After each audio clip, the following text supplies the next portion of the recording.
Let me go to Gabriel, a first-time caller out of California. Gabriel, welcome to the show. You're on the air. Good morning, Jesse. Good morning. So yeah, I had a question. My girlfriend had just gave me some information. I just want to know if I should get involved somehow. She told me recently that her sister went to her mother's house, and she was gonna grab something to drink, and the mom told her, "Oh, don't drink out of that. That's for her stepdad." And she was like, "Why can't I drink out of it?" She's like, "I put some sleeping, like organic sleeping medicine in there so he can feel tired to go, so he doesn't go out or anything like that." Recently, she caught him cheating and like sending money to another woman in Mexico, and so she's trying to like prevent him from,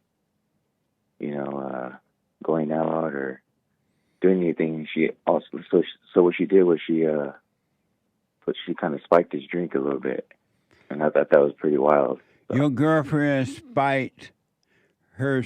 No. My girlfriend's mom spiked her boyfriend's drink. Yeah, her husband drink. Yeah, because she didn't want him to go and cheat on her. Basically. Oh. And your question is what? Yeah, like shit. So what I did, as soon as I found out, I told her to go tell her to tell somebody or to do something about it, because that's pretty evil. But it's just kind of, should I get involved in this, or should I just leave it alone? I mean, based on just the information you've given me, I don't know what the whole story is, but let's say that the wife is spiking the man's drink, and you know that is true. I would at least let the man know that his drink is being spiked by his wife, and then I would stay out of it. Okay, yeah, because I was thinking the same thing. Did your girlfriend let him know that her mother's doing that? I told her to tell him, but she didn't. What she did was she called her grandfather, which is her mom's dad, and told him everything. And because she didn't know what to do either. But she need to let the man know, if she knows that this is true. Hey, your drink is being spiked. Mama is spiking your drink. Don't drink the Kool-Aid. That's right. I just want you to know, and I'm out of here. Bye. And let him work it out. You know what I mean? Yeah. That is insane, but I would definitely, based on what you've said, I would definitely let him know, and then let him take it from there. No, and then that's her mom, so I kind of like was side-eyeing my girlfriend. I'm like, you take no side. Learn never to take a... No, I was side-eyeing her. Like, I was looking at her like, you better not have that in you. Oh! Like mama, like daughter. You better watch your drink. Have you been sleeping? Have you been sleeping a lot lately? Oh man, I've been feeling real tired. Oh, I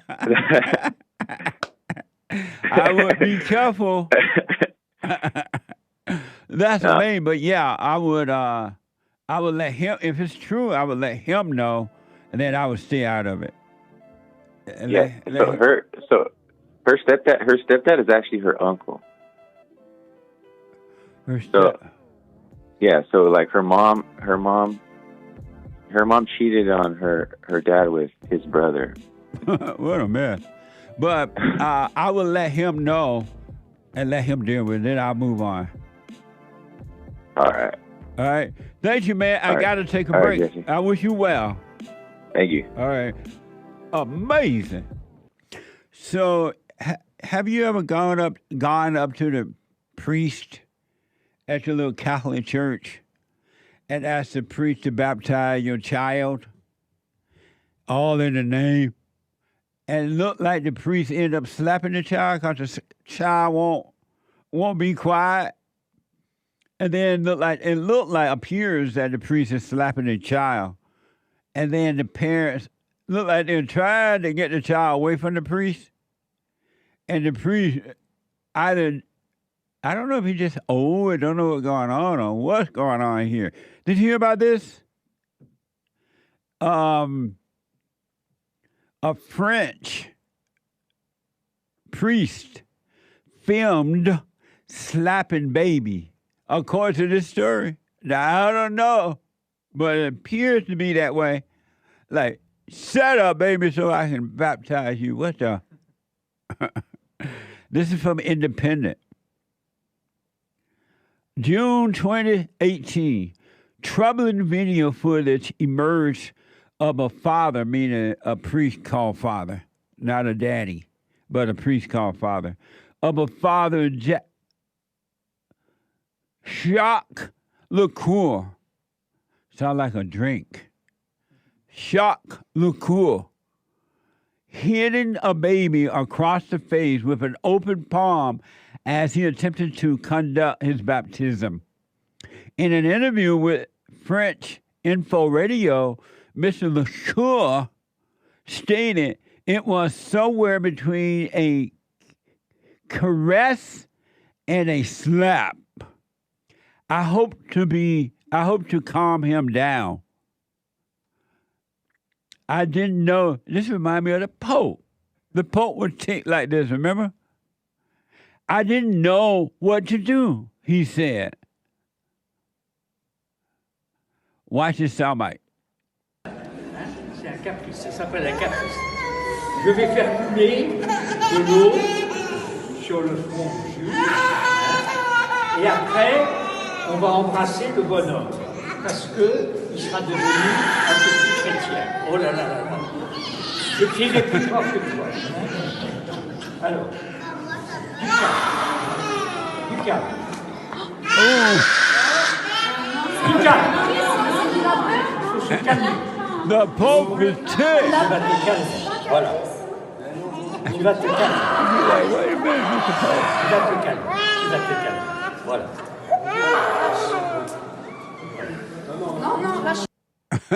Even the little boy went up there and see what's going on. I know the truth. The Pope is sick.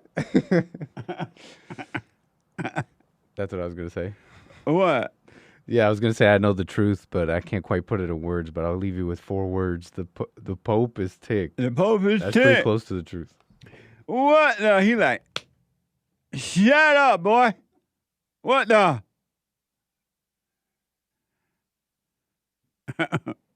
I'm surprised the father finally took action and took the baby away too, Joe. I mean, he took his due time, that's for sure. Even the woman over there by the pool, whatever, behind the little banister thing, like, what's going on, Pope? What the? He smacked the baby. Y'all better watch our children going up there to get baptized. All in the name. Father Jescour added, I apologize for my clumsiness to the family.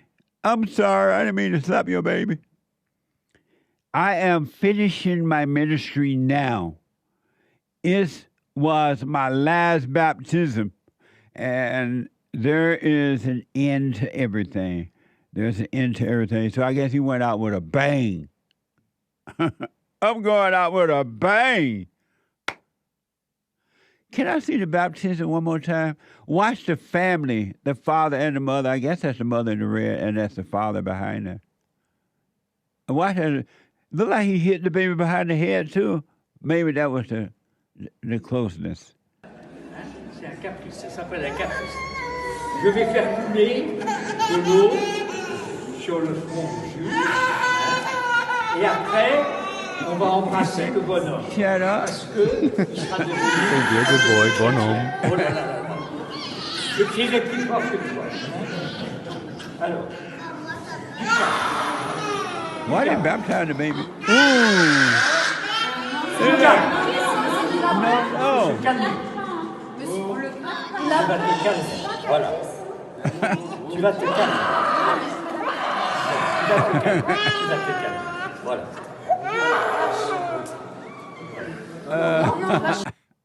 The Pope is like, you little spoiled brat, shut up. The Pope is ticked. What a mess. Why are they baptizing a baby anyway? The baby know nothing about it. Let the baby decide when he want to be baptized, when he is old enough to make his own decision. He's not going to even remember that he was baptized. He's definitely not going to remember the smack. Well, he might remember the smack from the Pope more than the baptism itself. What the? Let me go quickly to Timothy. Timothy, a first-time caller out of Virginia. Timothy, welcome to the show. You're on the air. Hi, Jesse. Happy Communist Day. Thank you, Timothy. I appreciate it. Amazing.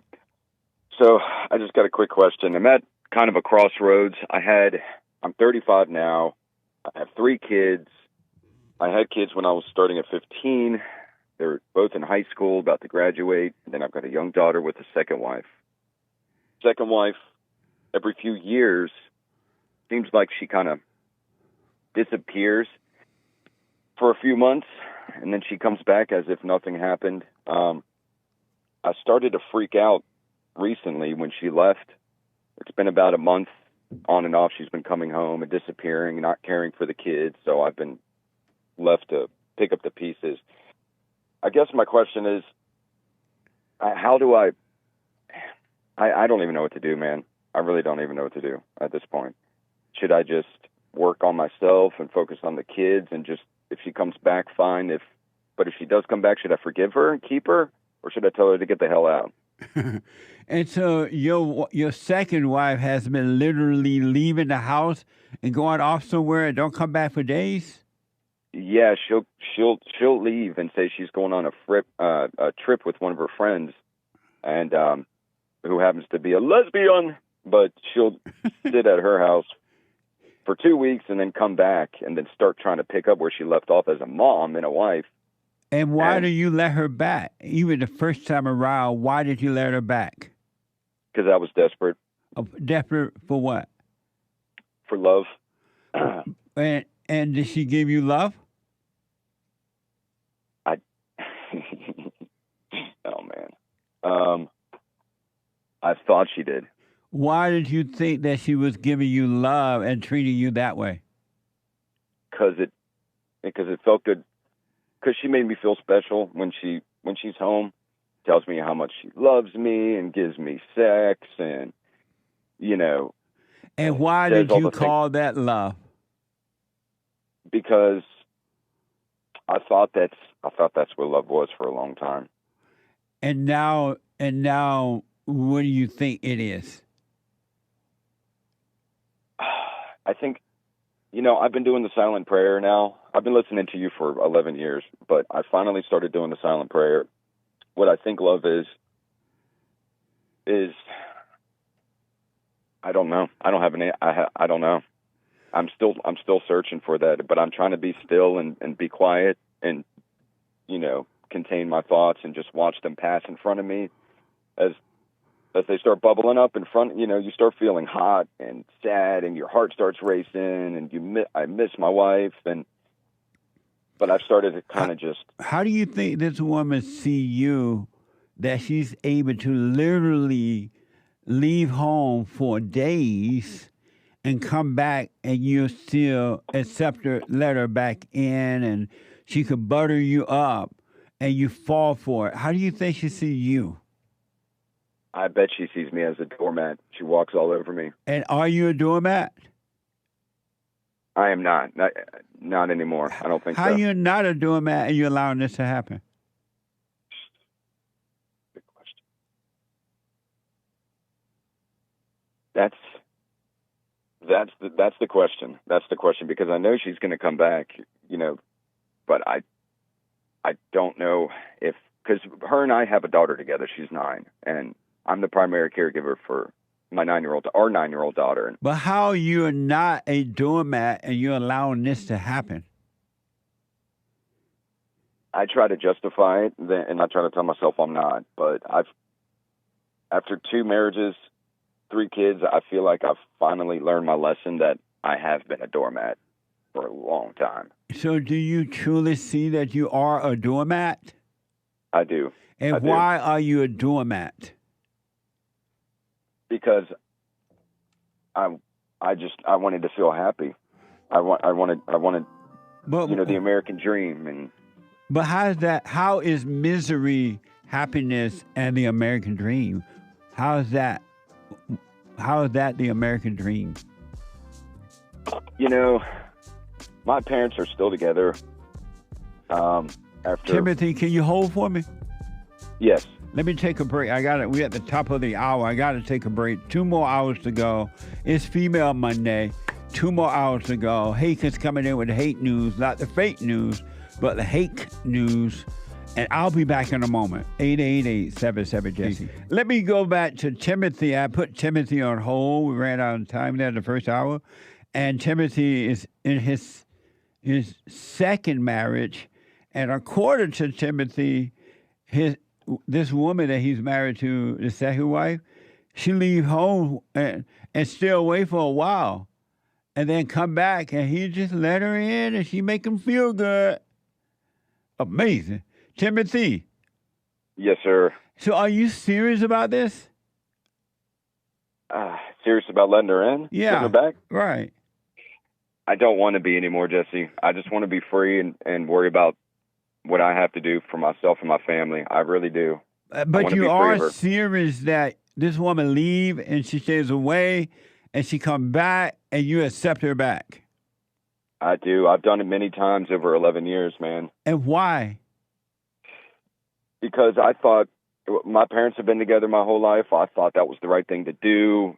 But how can you think that's right, that you're married to a woman that takes off and be gone for a while, and then you just let her back? Even if you saw your parents living that way, why would you think that's good for you? I never stopped to think about it. I guess that's all I knew because I grew up like that. But it's not doing me any favors, and I don't think it's really doing the kids any favors, to be honest with you. How they're doing? So the children, your child, see you being weak with the child's mother, and the father's being walked all over. What do you think that's the impression that's giving the child? She knows something's going on, and you can tell in her face she's confused, and she doesn't see me. I don't think she sees me as strong as. How could she see you saw that you displayed no strength? Correct. Come to that realization. I have come to that realization. Come to what realization? You haven't come to that yet? I'm almost there. I'm not full. I'm going to be honest. I'm being completely honest. Yeah. I'm not fully there yet, but I'm getting there. And this is the first time ever in this entire relationship that I've seen a glimpse, a little preview of the light, I guess you would say. I don't know. How old are you? I'm 35. And so were you weak like this with your first wife too? I was. And why are you so beta? Hey! I know I'm a beta. Why are you so beta? I don't know, man. I don't know. God, I don't know, man. I just want a family. I don't know. I craved for the wrong things, I think. Maybe I thought happiness was having a wife and the kids all in the same home, but I never really thought about it past that. Why did you think that was happiness? That's not happiness at all. Maybe the TVs and the movies and the media growing up, because it told me the male needs to be subservient to his wife and worship her and all this mess. Was your father like that with your mother? He was. So you were weak with your mother as well? Yes. And so with your first wife, you were weak, and then she divorced you? She did. She left me for my best friend. And are you serious? I'm dead serious, bro. And then you went to another woman, and now you're repeating the same thing? I met 6 months later after my first divorce. I met my now wife at a gas station, and the first date we had sex, and we're telling each other we love each other. The first date. And so you love your misery?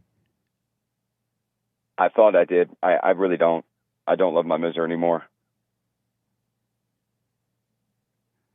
I did for a long time. How old are your other children? 16. They're two boys, 16 and 18. Oh, my God. And your sons have seen you allow women to treat you this way. Correct. And they my middle child talks to me like I'm his peer and not his father.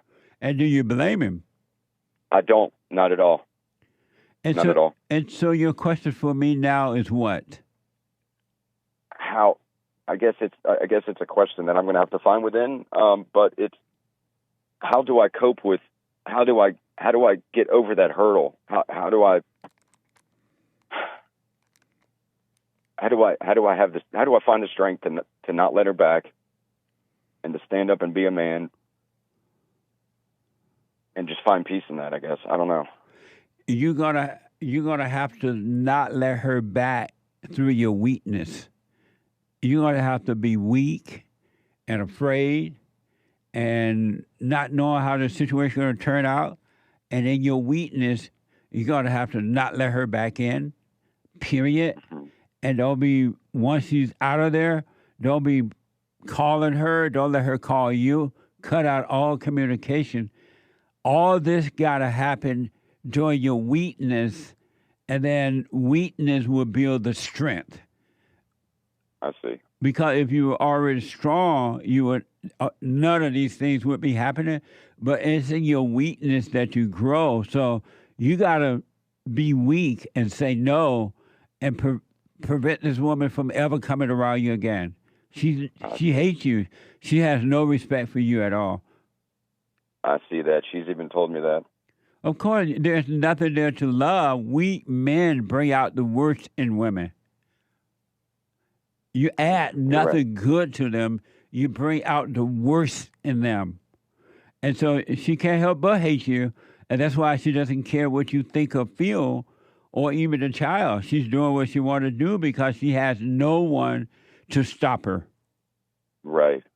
She never had her father or mother in her life. They're drug addicts and all this stuff, and So I guess you gotta just say no and be done with her, and no more. Okay. Don't, because that's not the stuff she tell you, and the way she makes you feel once you get in. That's not love at all. That's just a drug to keep you high, so she can do what she want to do to you. Yeah, I do feel high when I think things are good. It does feel like that. You're right. Yeah, it's just a high. It's all for the ego. It does nothing good for you. It's like a thrill. Yeah, 100%.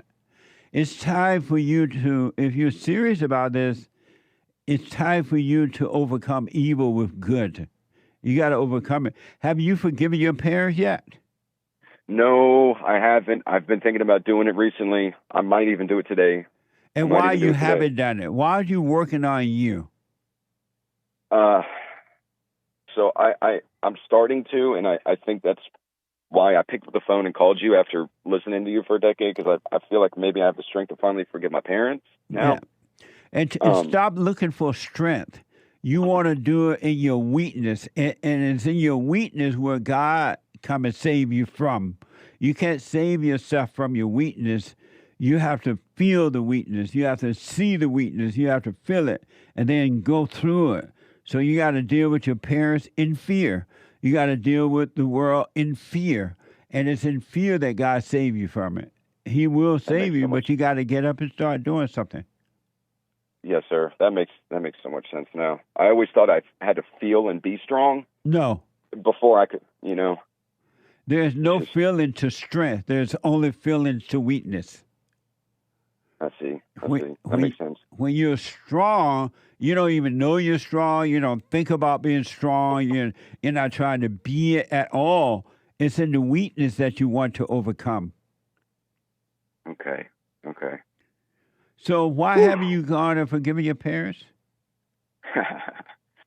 Well, I'm not so. I feel like I need to do that with my mom first because that's the most scared I am of out of both of them. I feel like I could tell my father just fine. I forgive him for him being weak to my mom for all those years. Yeah. And letting her walk all over him. But my mom, oh man, yeah.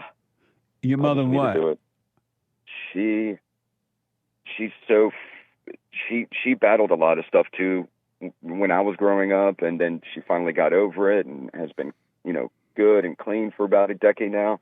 But it's like I'm thinking too much about it because I'm like, oh, what if I go to her and forgive her, and what if she slips back into old habits or just doesn't talk to me anymore? But I should just not care about any of that. Absolutely.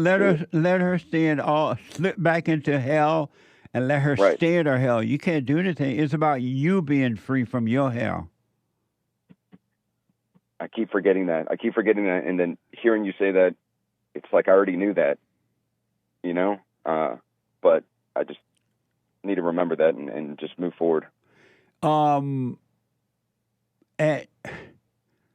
gotta, well, you already know about the Father, but you gotta, if you want to be free, man, it's time that you start working on you to overcome the spirit of your mother and the weakness of your father, and then God will forgive you. And with this woman you're with now, which you should not be married to, period, you've been married before and you have kids, there was no need for you to get married again.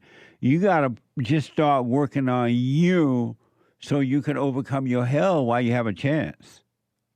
Yes, sir. That's what I'll do. And that's what I'll do. And do what you want, but I highly suggest that this woman you're with now, don't resent her. It's not her fault that you're weak. And it's not her fault that you allow her to take advantage of your weakness. It's your fault. So don't be angry at her, but be done with her. Okay. I appreciate that, Jesse. And she's going to try to pull you back in with the so-called sex and love and all that, but don't fall for it. Say no to it and feel the pain of saying no. Oh, yeah. The sex is the one thing she'll, oh, yeah. And for so sure. Say no this time and don't even explain it. Just say, no, I'm not doing that anymore. I'm out of here. Just be strong and not worried about her reaction and just tell her. Be weak and not worry about her reaction. Okay. It's in your weakness when you're being strong. Correct. Okay. And don't argue with her. Don't fight with her. Don't try to prove anything. You just start quietly working on your hell to overcome your hell. I got you. And are you doing the silent prayer? Absolutely. Yes, sir. Well, stay with that and practice being present rather than lost in your head about the past or the future, so that God in your present will bring you through all this stuff, because it's all evil spirits inside your mind and body, and the Father will take the darkness away from you. I got you, Jesse. But you got to commit to it, though, man, no matter what. Absolutely. And one piece of advice for anybody else that's listening, when you're feeling this weak, do not drink. I'm not a drinker, but do not drink. It just brings out the worst, and I made a mistake this weekend, so don't do it. Stay away from alcohol. Yeah, good advice. All right, I wish you well, man. Let me know how it goes. Thank you, Jesse. I'll call you back and let you know, man. All right, buddy. All right, bye. So, apparently yesterday, there was a big rally in New York, according to the reports. A big rally in New York in support of Gaza and Palestine. And they had like what seemed to be a major flag in the streets there. And there were a whole bunch of people, it appeared, to be out there protesting. And And they had one in Israel as well. The union workers had one in Israel protesting what's going on as well. But in America, they had one, and they had Palestinian flags, Hamas flags, all kind of stuff. And they were reporting that it was a big mess, but the police in New York cannot do anything about it because they're afraid of losing their jobs or their careers or their livelihood or whatever. If they were to do anything about it, break up the crowd or anything.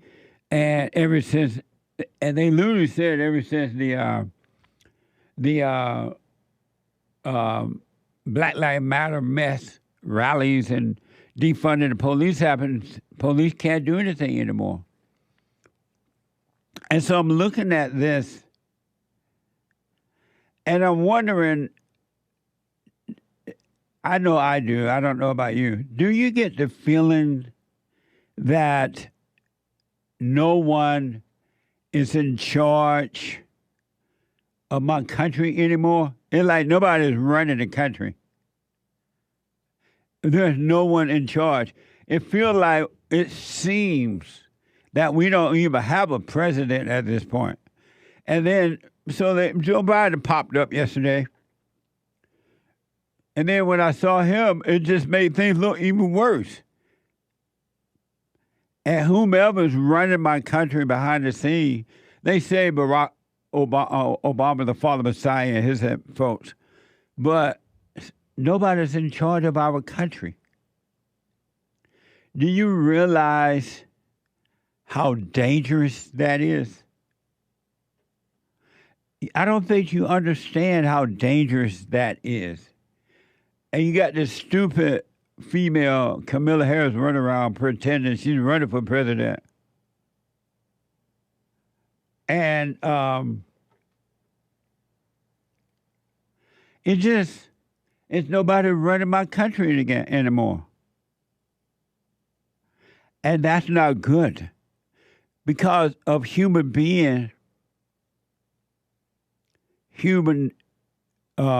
nature being evil. Human beings are wicked. All human beings are evil. Even the government, I mean, just so you know, the government is a body of people, right? And so human beings are wicked. They're evil. All human beings. There's not one that's not. And we have enemies in America and outside of America. Everybody has enemies because the hearts are evil. And we, at this time, have nobody running our country that can protect us. Think about that. The police cannot stop rallies in our country anymore in the right way. And our government is out to lunch.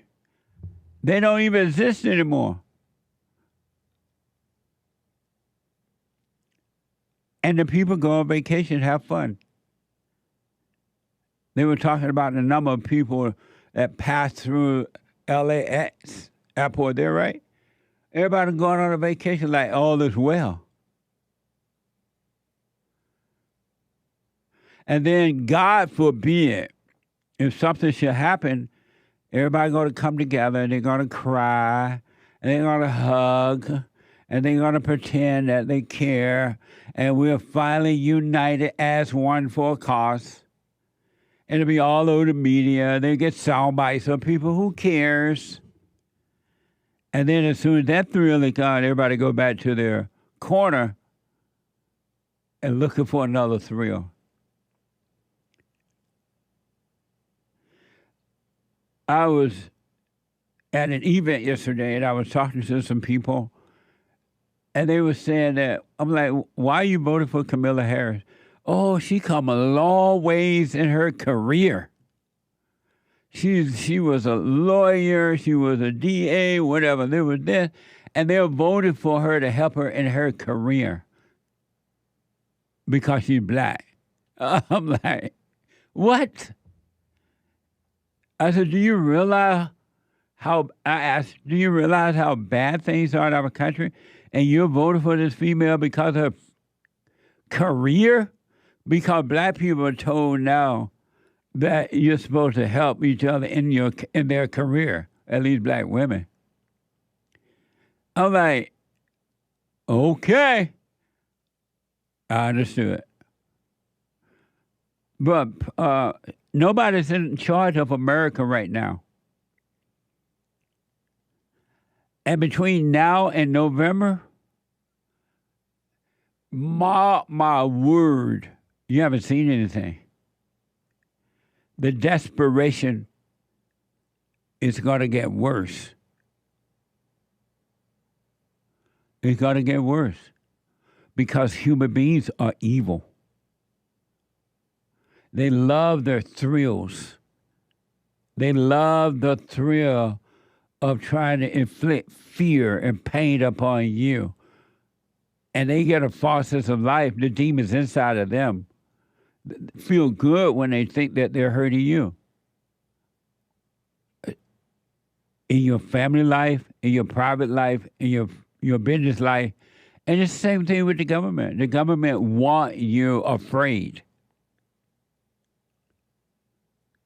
They're trying to make, our government is trying to encourage Israel government to make peace with Hamas. And according to all report, Hamas is an evil terrorist group. How you make peace with an evil group that want you dead?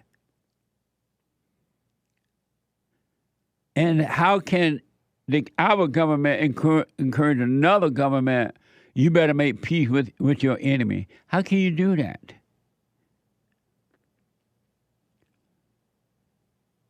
It's like trying to make peace with the devil inside of other people.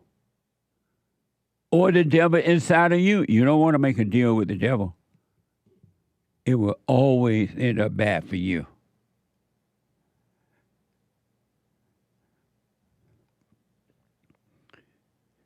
So protesters rallied for Gaza in Union Square and across Manhattan. This is from CBS.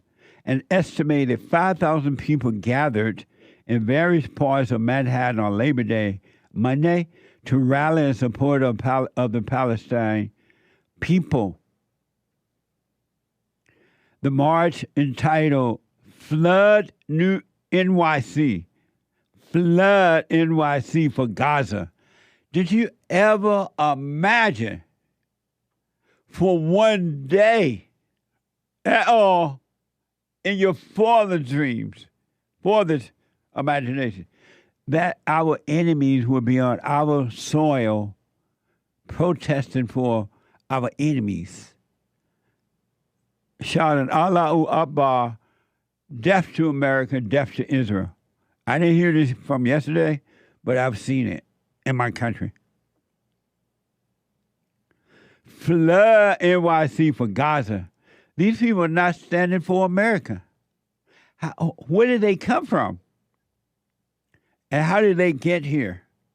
How can you shut down X in Brazil,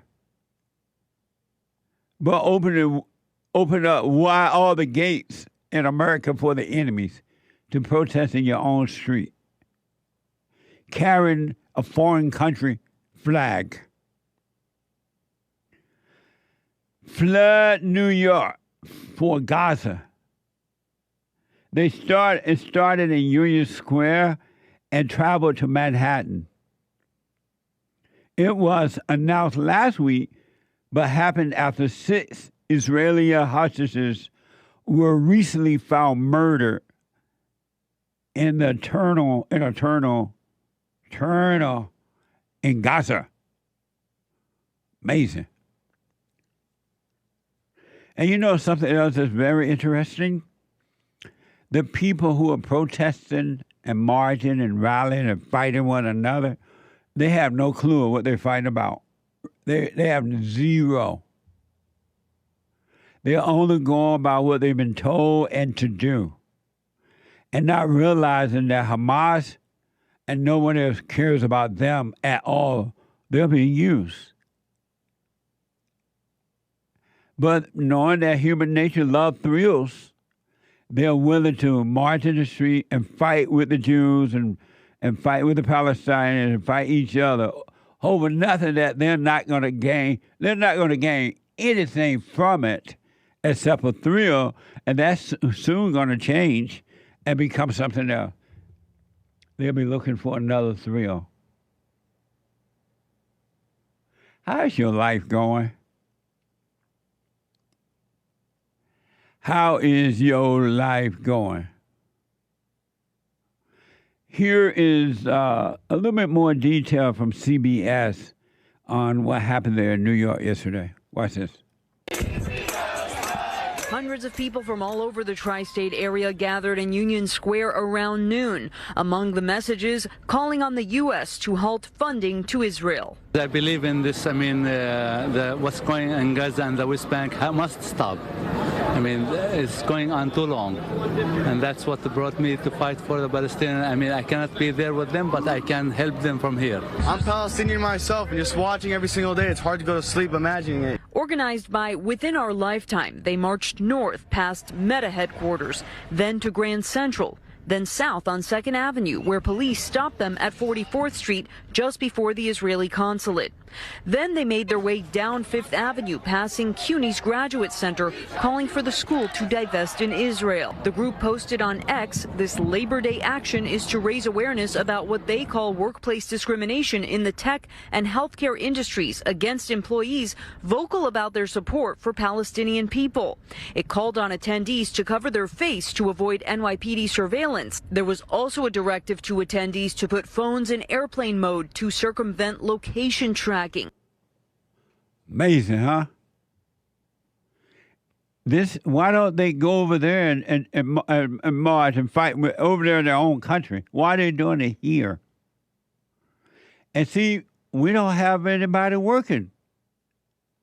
We have no protection.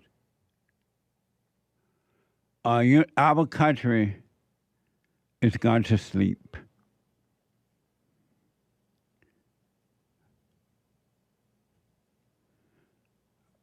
We don't have anybody. We don't have a government that's protecting us. They don't care. They just want to get votes. And I heard a report, I don't know if it's true or not, that the Democrats are not happy about these rallies stirring up again because they're trying to get reelected, and they don't want the people to see this. At least wait until the election is over because they're trying to get back in office. Can you imagine what the college campuses will look like this time around? It was a mess before, right? We have no one working for us.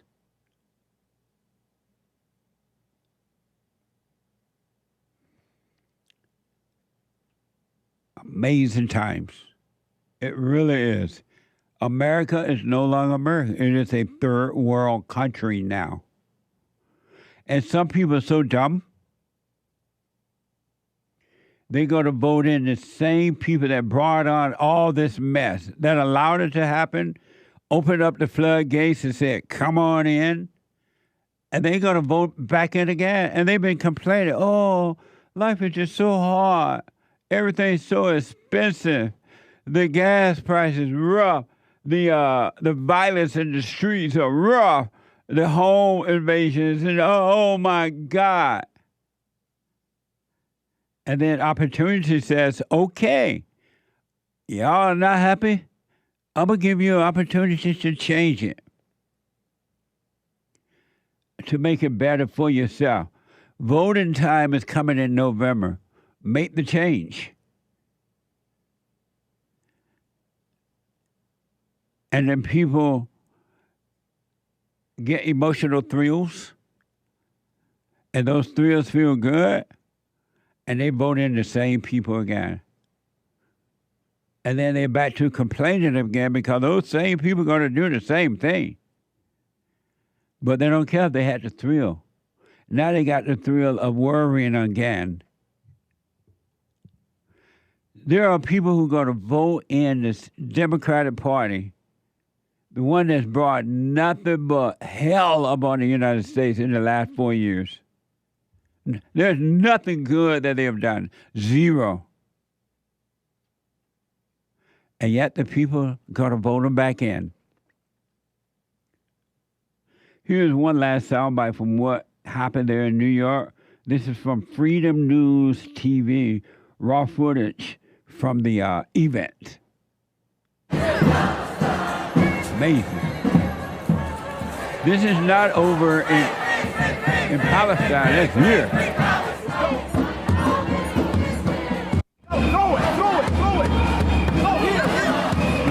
Don't throw like that!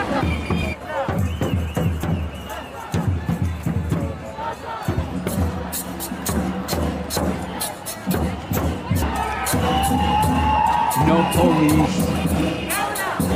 Where are the police?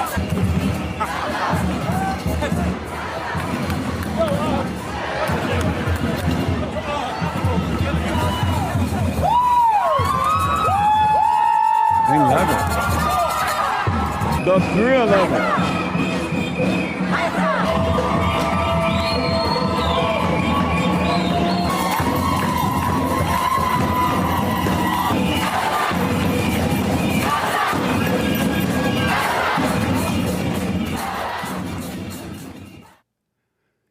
That's happening in the United States of America. And can you just walked into the room and you thought it was happening over in Palestine?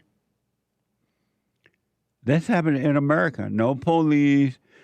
Look at very violent people, scary people, because foreigners like that are scary people. They come from crazy countries, asshole countries, by the way. And now the United States, the citizens of this country, have no protection. It didn't seem as though that would happen in America. 888-77. Do you get the same feeling that nobody's running the country? No one is in charge. And they said, well, the people are running the country in the background. So you don't have to worry about seeing the president in action. 888-7753-773. Let me go to Ruben out of Indiana. Ruben, welcome to the show. You're on the air. Hey, Mr. Peterson, how you doing? All is well. Speak up a little bit, Ruben. Hey, can you hear me, Mr. Peterson? I can, yes. Right on. Hey, so I'm having a tough time going and forgiving my father, not because I don't want to, but because I can't get a hold of him. The last time I seen him and I got into an altercation. It was a physical altercation. I didn't know how to handle it at the time. I don't have any anger or hate in my heart for him. And I just want to know how to go about something like that when the person that I have to forgive doesn't want any contact with me. Well, if you can't reach him, he won't talk to you or whatever. You just realize that as you can help yourself, whatever his issues are, he cannot help himself, and just wish him well and go on with your life. Just don't be angry anymore at him, and you'll be fine. Because you can't talk to a person that you can't see, so don't worry about it. Oh, right on. Yeah, man, it's been eating at me, and I tried to reach my grandmother, which I went and forgave her about 17 times just in case. And, one time is enough. Oh, okay. Well, I'm like overkill. I just wanted to make sure that I had it all out, and I went and tried to forgive my mother on FaceTime, and I forgave her over the phone about another 17 times. Even through text, just in case, because she's how did she react when you forgave her? Well, she black, so you already know. No, I'm just kidding. She was, she was very angry. to say the least. Growing up with my mother, I hope I'm not ranting too long, but growing up with my mother was rough. Yeah. There wasn't any emotional love as like affection type of stuff, which is good. Yeah. I guess, but there was a lot of anger. There was a lot of rage. She was also suffering from mental problems. And so I was very close to my father until they split up, at 5 years old. And, she kept me away from him. Amazing. He was very close to his mother. So it's deep rooted. Yeah. Like, yeah. I should have said this for Bible Thumping Thursday, but they start beating you up with the Bible every time you don't do what they ask. Yeah. Amazing. But you, I say that to No, go ahead. You say that to say what? Well, I say that to kind of paint the picture for you to kind of understand that. Well, here's what I want you to know then. You got to forgive him. You can't find your father. Forgive him. Just realize he did his best. And stay with this prayer. You're doing the silent prayer? No. What? No. No. That's amazing. Oh, man. I did it this morning. I promise. I did do it this morning. I haven't done it every day. And why not? Because I thought I was supposed to see more thoughts, and I really didn't see anything. I guess I'm so hard on myself sometimes. It's like I get up in the morning the same time every day. I do what I have to do for my family, and I don't think about it. I don't question it. I just get up and do what I have to do. And so it's like when I started to do the silent prayer, I'm like, man, I don't know if I'm retarded. I mean, dumb. I don't know what, but I'm not thinking about anything. Just putting on my pants. Beautiful. But and that's what you want. You want to be still so that you can be brought out of your imagination. All human beings, until they start to wake up, they're living in their imagination, and they're calling their imagination reality. And they're listening to the imagination, and their imagination is telling them everything they want. It makes them think they know what they want, what they need, their plans for the future. And they're living in the imagination, calling it seeing, and it's not at all. And so, God, the truth, will bring you out of your imagination if you be still and allow it to happen, so that you can be clear in all things all the time. Yeah, you shed so much light in that for me. I think there was another caller who said the same thing about the silent prayer. Yeah. And you said don't expect nothing. Right. And so I brought that with me this morning. I woke up first thing in the morning. I said, don't expect anything. And then, sure enough, as soon as I go on about my day, the thoughts start coming in. I start rushing. Yeah. And I'm like, oh, this is what Jesse's talking about. Absolutely. Yeah. So, and I was watching The Evil. I think that was one of the assignments, I think, last week. Yeah. And I was watching my evil from within, and I think Hake was having a tough time too.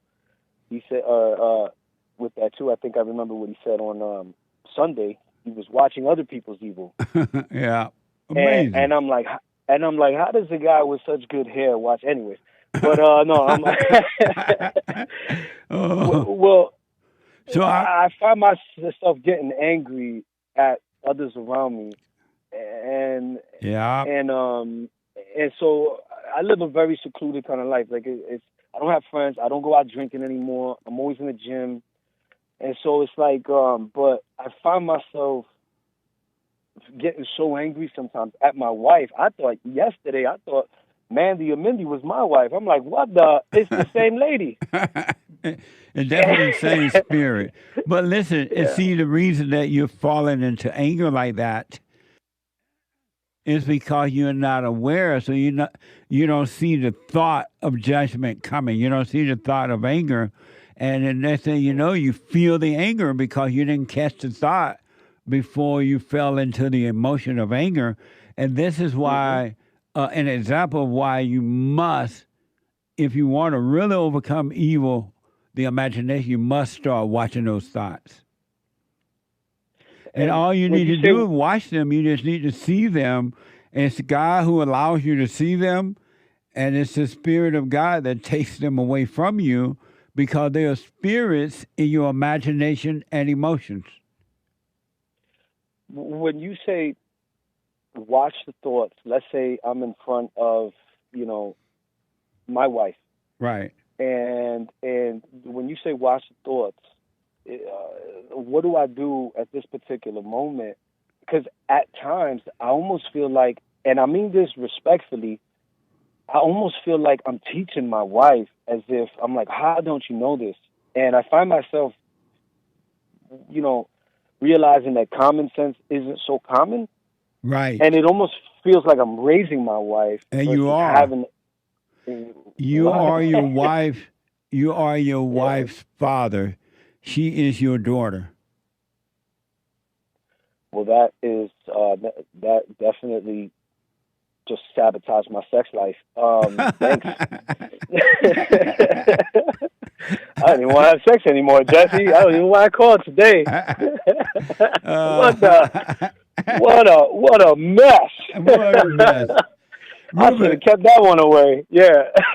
How do you spell your name? RUBEN. I think Hake knows me as Jonathan. I'm a part of the Facebook club over there with him. Oh, okay. I thought it was. Yeah. They spelled it RUBIN, but it's EN. Okay. But you are your wife. Your wife is your daughter. You are her father, and by you now living in the light, you will guide her. She should be working on herself and not rely on you, but you would guide her into the light if you want to follow. I got to wrap my head around the father and daughter thing. I'm gonna be honest with you. Yeah, I am reading your book, From Rage to Responsibility. Nice. And when I start reading some of your the stuff that you went through, and some of the knowledge that you have and stuff like that. Like sometimes I find myself putting the book down and letting it soak in. Right on. And I think this is just one of those things that I got to let soak in. It will be made clear to you if you stay with it. The Father in you will make it all things clear to you. Yeah. Is she working on herself? She, I think she is. I think she's trying. I realized she didn't have a father, and there was so many things that I knew, and I would get aggressive and angry about. And then there were so many things that you should like. I'm not going to go on that rant, but she didn't have a father growing up. She didn't even have a stepfather growing up. Her mother, my mother-in-law, had 3 different fathers, and so my wife. I realized this last week in like a heated debate or an argument, whatever you want to call it. And I told her, I said, you never had a man to look up to, so you have no idea what it's like. Yeah. How many times, we have to lead in first, and then our emotions come second. Right on. And I think I was a little harder on her, but then I started watching the evil. And so I have some good and bad from the week of watching my evil. I also have some bad. And so with that being said, yeah, she is working on herself. The first time she watched the video of yours, Jesse, when I tell you, her eyes popped out of her skull. It looked like a movie from The Exorcist. When the girl started moving, like her head started spinning, she was so angry and rage. Yeah. You're listening to this idiot. He don't know what it's like to be this and that. And I'm just like, man, I don't know. This guy is hitting something, and he's hitting it on the head. And this was like this is the first time it was. And I set my wife up in a position because I didn't know how long the marriage was going to last, and it's been kind of rocky sometimes. You have children with her? I do. How old are they? Oh, you about to beat me up. 15, 10, and 7. Nice. Yeah. And when you stay with, make sure you do what you want, but I highly recommend that you start doing the silent prayer now, because you've gone forgiven. You've forgiven your father, realize, even though you can't find him. And now all you need, there's no more for you to do than to be present instead of in your head thinking about the past or the future or what you have or don't have or all that mess. If you just stay present, God, the kingdom of heaven, eternal life, is always right with you all the time. And you got to stay present so you can be guided by that. But if you don't do it and learn to be still, you're going to be in your imagination, and that's when nothing but hell is in the imagination. And God will bring you out of the darkness if you stay with the prayer. Yeah, I'm introducing it to my kids as well. Right on. My son is really benefiting it from the most. He's got a lot of like anxiety and fears and stuff, and so he loves your shows, your radio shows. He's actually reading The Antidote. Right on. So when he gets done with that, I'll be reading that one. Well, tell him to make sure that he's not angry, to forgive his mother and forgive you for not protecting him from his mother.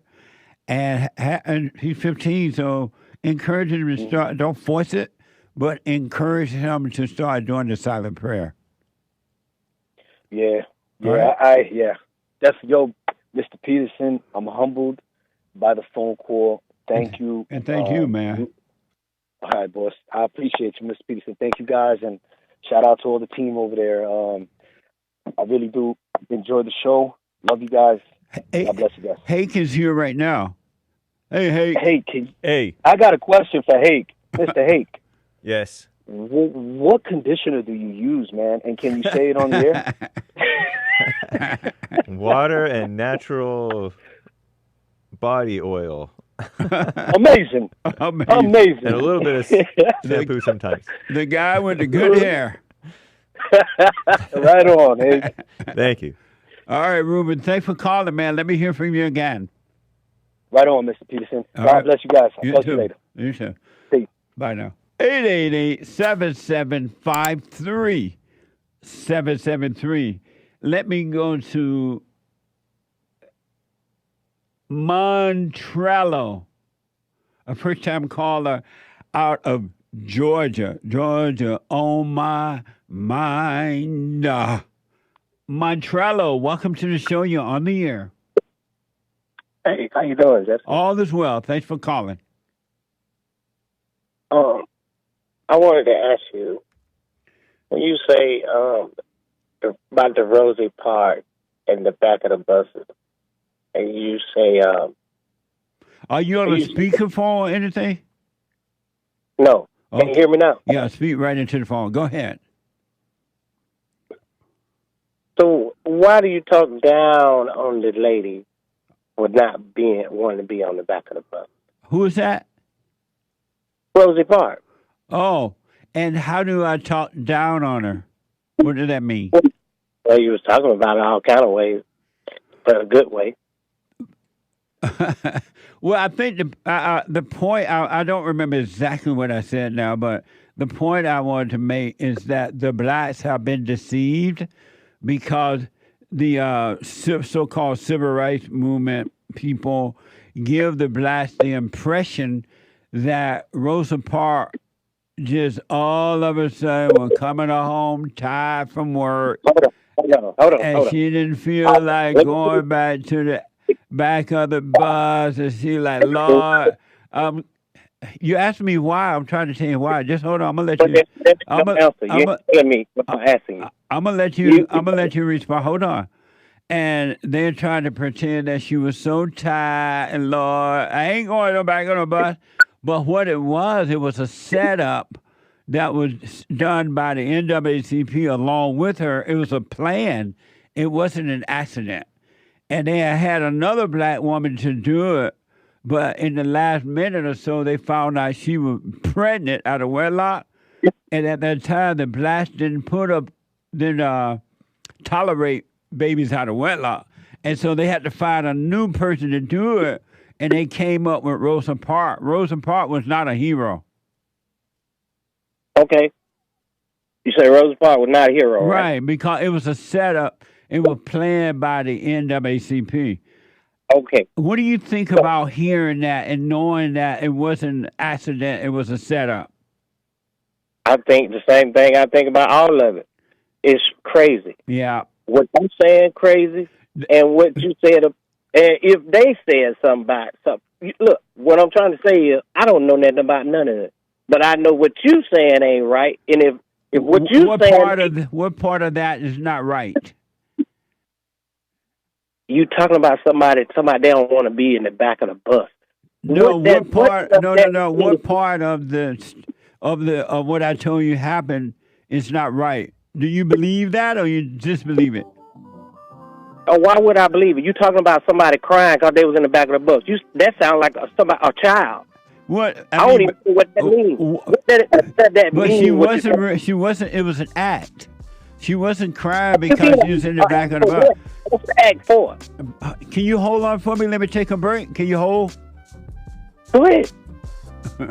Hold on. I want to go quickly back to a first-time caller out of Georgia, MONTRILLO. And MONTRILLO was asking me about Rosa Parks and sitting on the back of the bus, and I was telling him that it was a setup. It wasn't real. It was set up by the NAACP, and Rosa wasn't really that tired.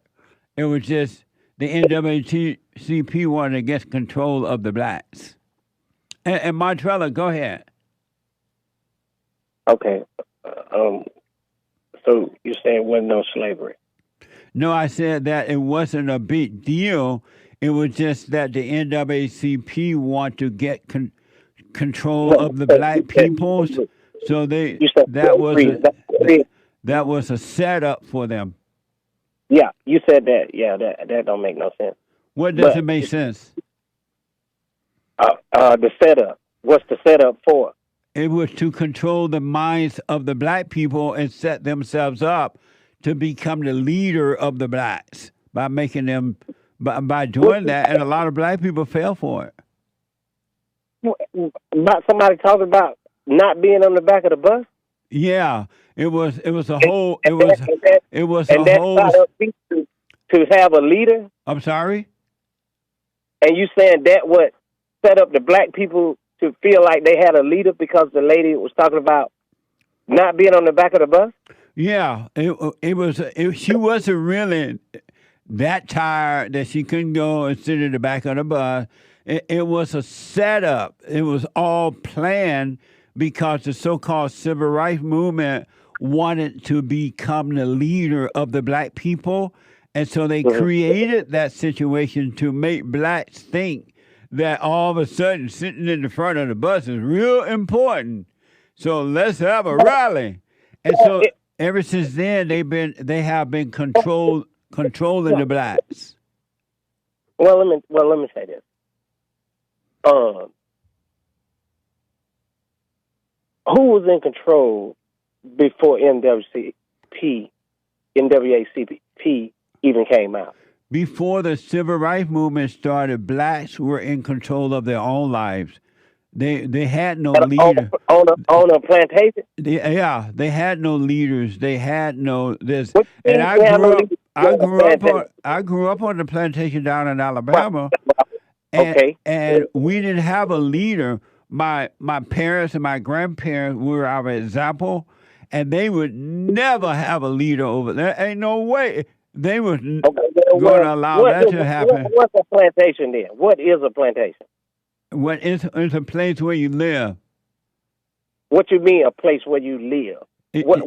Why is it called plantation? Because it's plenty of land. Okay, what that mean? Who named it? Who named what? Plantation. Who named it plantation? The people who wrote the dictionary. The people who wrote the dictionary named plantation. they you know how they make up words and they put them in the dictionary? You're telling me a lie right now. Well, who named it? Well, I don't know. Maybe I don't know what you're asking. Who named it the plantation? You from a plantation. I'm sorry? You should know about it. You the only one came from it. I'm sorry, what did you say? You said you came from a plantation. I asked you, what was a plantation? You ain't told me yet. You the only one came from a plantation. And so you don't know, you never seen a plantation? Never. Oh, what part of Georgia you live in?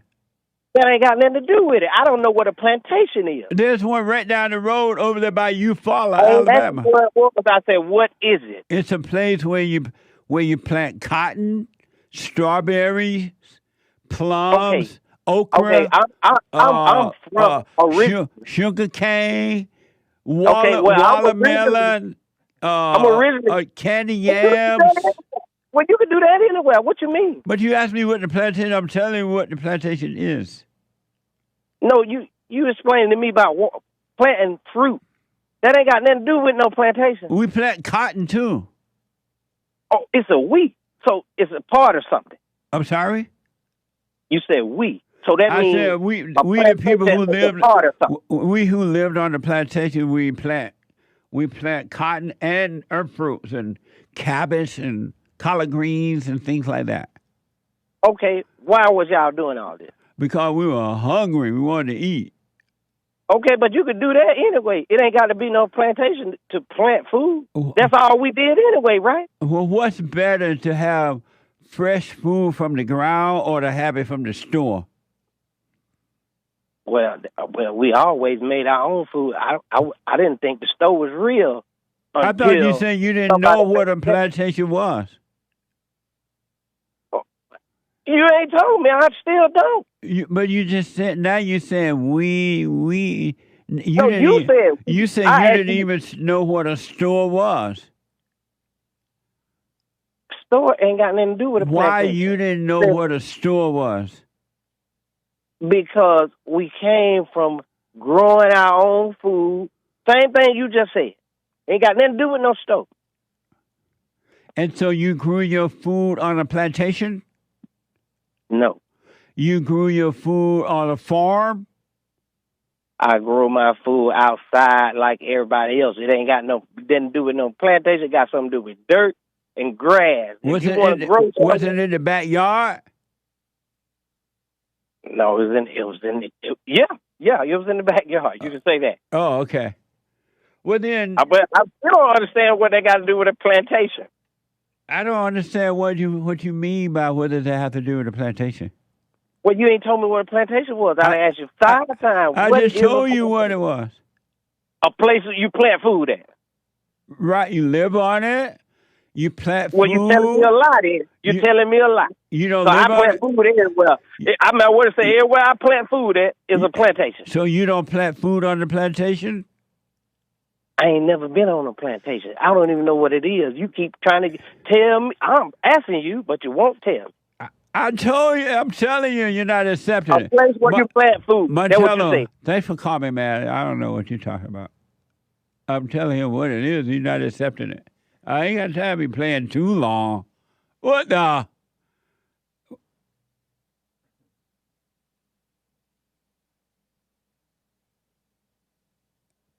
I don't even know what he want me to. I'm telling him what the plantation. He said he ain't never seen one. And he doesn't even know what it is. I'm telling him what it is, and he's not accepting what it is. What the? A-K-E. Let me go to another Bill out of Missouri. Bill, welcome to the show. You're on the air. Jesse, how are you doing, sir? All is well, Bill. This is we're talking. This is Phil. I'm sorry. Oh, it's Phil, not Bill. Like Dr. Phil. Oh, he has. Yeah. Sorry about that. He has Bill here. That's all right, Jesse. Either way, thank you. By the way, I really appreciate everything you do. I've called before, learned some stuff, but just gonna be honest. I disagree with you on one thing when you say that we do not have free will. Okay. And why do you disagree? Well, because therefore someone could not take any accountability for their action. That's the best thing they can ever do. Well, if I'm drinking this beer right here, you don't think I could set it down? Let's just hypothetically. Or, I got in a car, beat somebody up. I mean, So you it's a believe little that you have extravagant. you believe you have a free will, Bill? I mean, Phil. Yeah, I believe I do. And why I do you believe this is believe something. you have a free will? Because I'm not out. I don't go with all of the temptations that tempt me. Sometimes if I'm in a relationship and I see a this or that, I don't go over there and do that. Or I don't go with everything the devil thought put in me. You know, Okay, so I have proof that you don't have a free will. give me the business. Stop yourself from thinking. Never have an anger thought or lonely thought or lost thought or depression thought or any kind of thought again. Never have another one.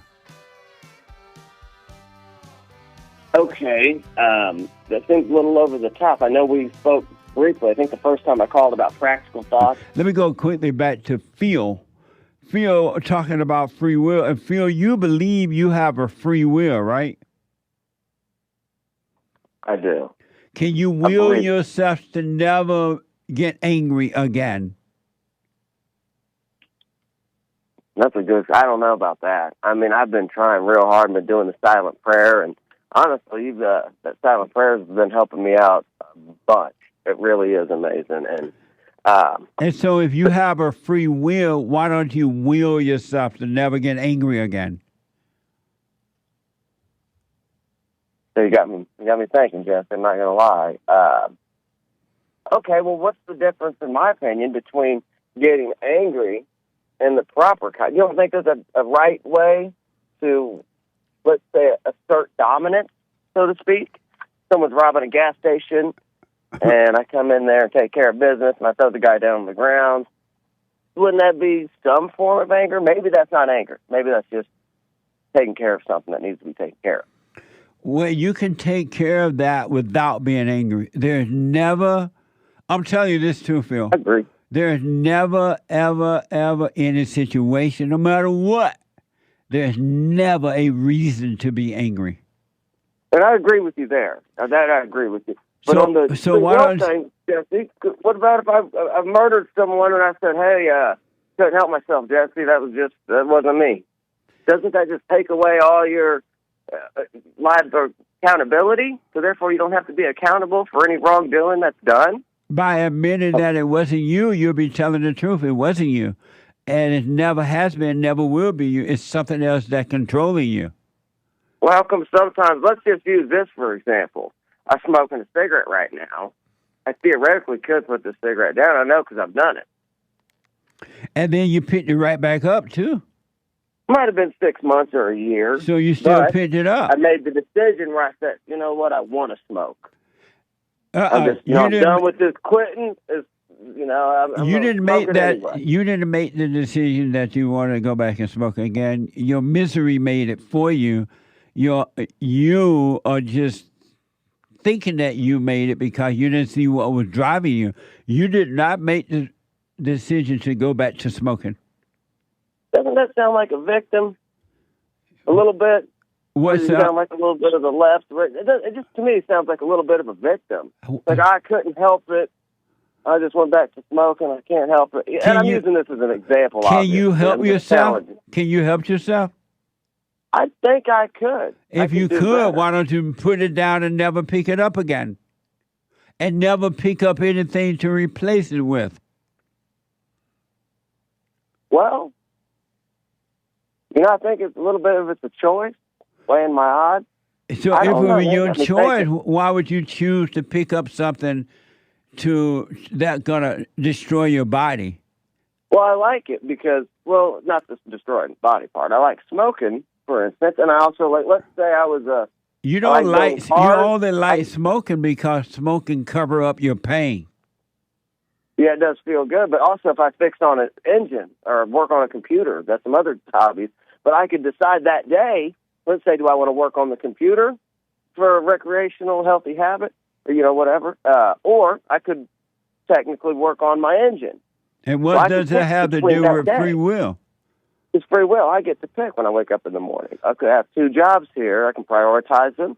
I could say I want to work on the cars for the rest of my life, or I could work on the computer. Now, maybe I'm reducing this down to a simple form. What does practical things have to do with free will? That's the gray line that I think I called about a few months ago, where the practical things are, there's a gray line, I believe, where it's hard to distinguish. I guess if you include sin, would that be correct? What? If you're including sin and with the practicality, wouldn't that make more sense? Because you always say practical, and I'm trying to differ between practical and non-practical thoughts when you say all thoughts. Is working on a car a practical thing? Or is I think so. I think we can all agree on that. It's right. And so what does that have to do with the thoughts that define who you are? Well, smoking cigarettes could technically be practical. And there's nothing practical about you smoking cigarettes. You're smoking cigarettes to forget and not to remember. Might be a little bit of a relief, but yeah, I agree with you. Might it be or isn't? Is it a little bit of relief for you? Yeah. And so if you had a free will, why can't you create a relief without a cigarette? It's a good point. I don't know the answer to that was a question. Yeah, I know, but I don't know the answer to it. Because you don't have a free will. But what if I wanted to have the S word with my wife? Couldn't I decide tonight's not the night? You may decide tonight, not tonight, but early in the morning. Oh, I love you, Jesse. All right, yeah, just give me something to think about. Maybe I'm overcomplicating things. Like usual. Stay out of your head. You see it. I appreciate you, Jesse. All right, Phil. Thanks for calling. All right, buddy. Bye. And did you hear that the police are working with DA pursuing hate crime charges for racist signs? Have you ever heard of a racist sign? A sign is a sign is a sign. How can you call a sign a racist? But it's just paint on a wall. Well, if you haven't, Fox 31 is reporting, listen to this. Listen to this. Community leaders gathered in Denver Friday to talk about racist signs popping up around the city. I bet you never heard of a racist sign before, huh? Popping up around the city. Leaders were frustrated and disappointed. This hateful act happened in their neighborhood. They're not disappointed that black on black killing each other. They're not disappointed illegal aliens are all over the place. They're not disappointed that the Democratic Party hate them. But they're disappointed about the racist signs in their neighborhoods. But we're glad police acted swiftly to remove them. What miserable people, huh? Watch this first soundbite from Fox. You can't make America great like that. I was saddened by the fact that people thought that this land is segregated land, and it's not the land for all of us. It's for all of our voices, our cultures, our ethnicities, our races, our vernacular. This land was made for you and me. Leaders of communities along Colfax Avenue expressed their frustration after hateful signs with racist messages about black people and migrants were bolted near bus stops. Police Chief Ron Thomas saying he believes all the signs have been recovered, the department finding 7 in total. The locations that I'm familiar with are Colfax and Nome, Colfax and Yosemite, Colfax and Oneida, Colfax in Colorado, and then Colfax in Garfield. The culprit of this crime, I want to be very clear who it is. It is a white nationalist who is not from Denver at all, that is trying to use and play on the fears of the people who live right here to tear us apart, so that he can drop these ugly messages and walk away. But guess what? It didn't work. Chief Thomas says police are not ready to talk about if they have ID'd a suspect, but they are investigating the crime as a bias-motivated hate crime. How'd she know who it is? What the? That's what I was wondering. How'd she know? And they totally, do you see, they noticed they blurred out all this. They won't even show the sign, the criminal sign.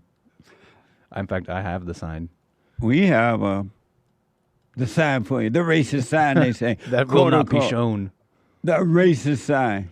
It reads, blacks must sit at the back of the bus. Kamala's migrants sit in the front. Caution, and it shows like a crossing of a whole family. It says, caution, Kamala's illegals. So what's racist about that? I think it's just true. Because the blacks are going to the back of the bus and the illegal aliens are put before them. That's one of the reasons some of the blacks are ticked. That the Democratic Party now put the illegal aliens before them. How's that racist? And a white nationalist out of Denver? What if it was just a regular guy from Denver? Or one of the illegal aliens in Denver? But no, I thought it was something real. Give me a break.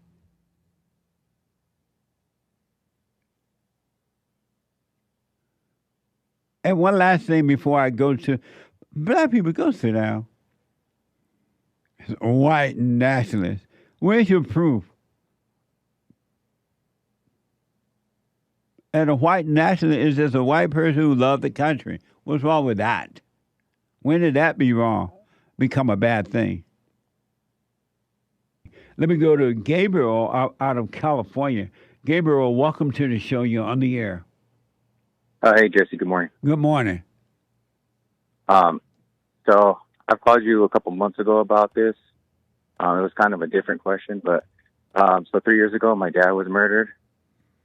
He was at a bar, and he was stabbed by someone he knew. I guess they got into an argument. So that was 3 years ago. The guy who did it got caught. But ever since then, he's been like in county, and he's been just delaying the whole trial with just representing himself and doing all these little things. But finally, trial's next week. And a couple months back when I called you, talking about forgiving him, it seemed a lot easier. But now that it's a lot closer, the person that's taking over from my dad, doing the trial and the prosecutor, she's telling me that just be prepared because they're going to be a lot of pictures and videos and witnesses and all things like that. And so with all that information, just thinking about what it could be, it's been kind of eating me up, and it's been making that whole forgiving part kind of challenging. And my question is it okay to not forgive him during the trial, or is it okay? You think, like, can I forgive him later on when I'm ready, or because it just seems like it's going to be real tough for me, just being right in front of him. And I had a plan that I was going to forgive him. I know I'm carrying on, but I had a plan that I was going to forgive him, and then that was going to be like one of my testimonies, and I was just going to be a stronger person after that. But kind of all falling apart, that idea. And so your question is what? Is it okay if I don't forgive him right away? Do you want to stay in your hell? No. Then you should forgive. If you want to stay in your hell, then you don't forgive. There's not one reason that you should be holding anything against this man, period, if you want to be free. And I don't care how many pictures they show you or not show you or what the testimony says. It has nothing to do with you. It's between that man and your father. And if you hate this man, I mean, it's not that you're accepting what happened. You're just not hating what happened because he could not help himself. The same thing that's driving you to want to hate him, it's the same thing that was driving him to cause the murder, alleged murder that you're saying that he did. It's the same spirit. You're no different than the man that you hate. You're a murderer too. There's never, ever, ever, ever, ever, ever a reason to be angry. Never. Not one ever, nothing. And the only reason that you're acting the way you're acting right now, you're in your imagination. You're trusting the thoughts again. Why don't you do something different this time and don't trust the thoughts at all? Why not give that a chance? All your life you've been trusting the thoughts. Why not, you know what, I've been trusting these thoughts all my life, and all that have ever done for me and dug a deeper hole for me. Why not this time I'm not going to trust the thoughts? Right now you're in your imagination. You're trusting evil. And you're living something before it even happens. You haven't even gone to court. You don't know what's going to happen. Maybe they'll show the picture, maybe they don't. If they show them, fine. If they don't, fine. But you're in your imagination. You're living a future that doesn't exist. Okay. So just have like just a wait and see, and then First of all, come out of your imagination. You're in your thoughts now because this lawyer told you all this mess, and now you're living it. Why not wait and see? But most of all, stay out of your imagination. The thoughts are evil, and you're trusting them.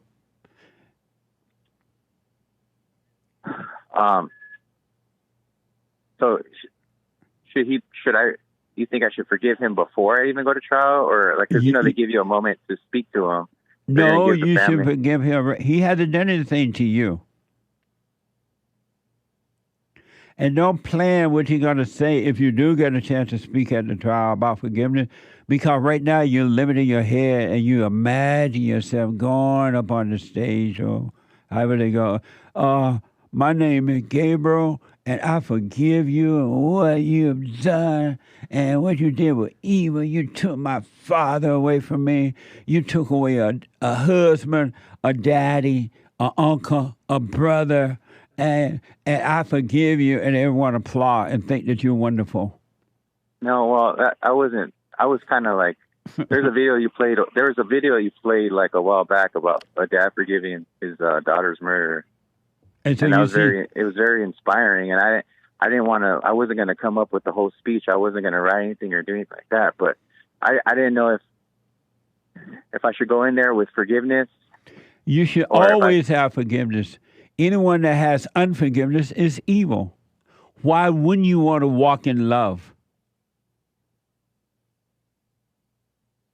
Yeah. That was the question.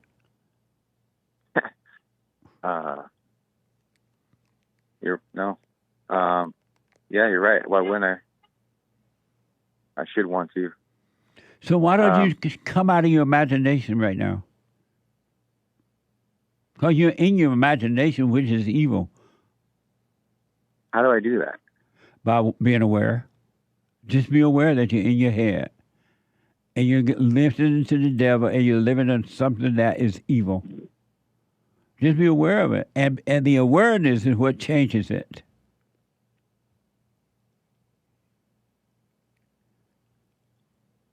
Yeah, but being aware is also knowing that it's there. Knowing that what's there? Knowing that this whole mess is there. And it's, I'm at work, and it's kind of like, I don't want to think about it, but being aware of it is kind of thinking about it, no? But you be aware of it. When those thoughts and feelings come, be aware and do nothing about it. Don't run from it. Don't do anything, but be aware. And the Father within you will save you from it, from the hell. Okay, so if it was you, Jesse, how would you go about it? You would just go into the court with forgiveness, or don't even think about it. Well, it's not me, and I would have to be in that situation. But I'm telling you, the right way, you should not be going to court angry. You should not be angry right now. Anger is evil. Well, I'm not angry. Anyone that has anger is a murderer. I'm more sad than I am angry. Sad about what?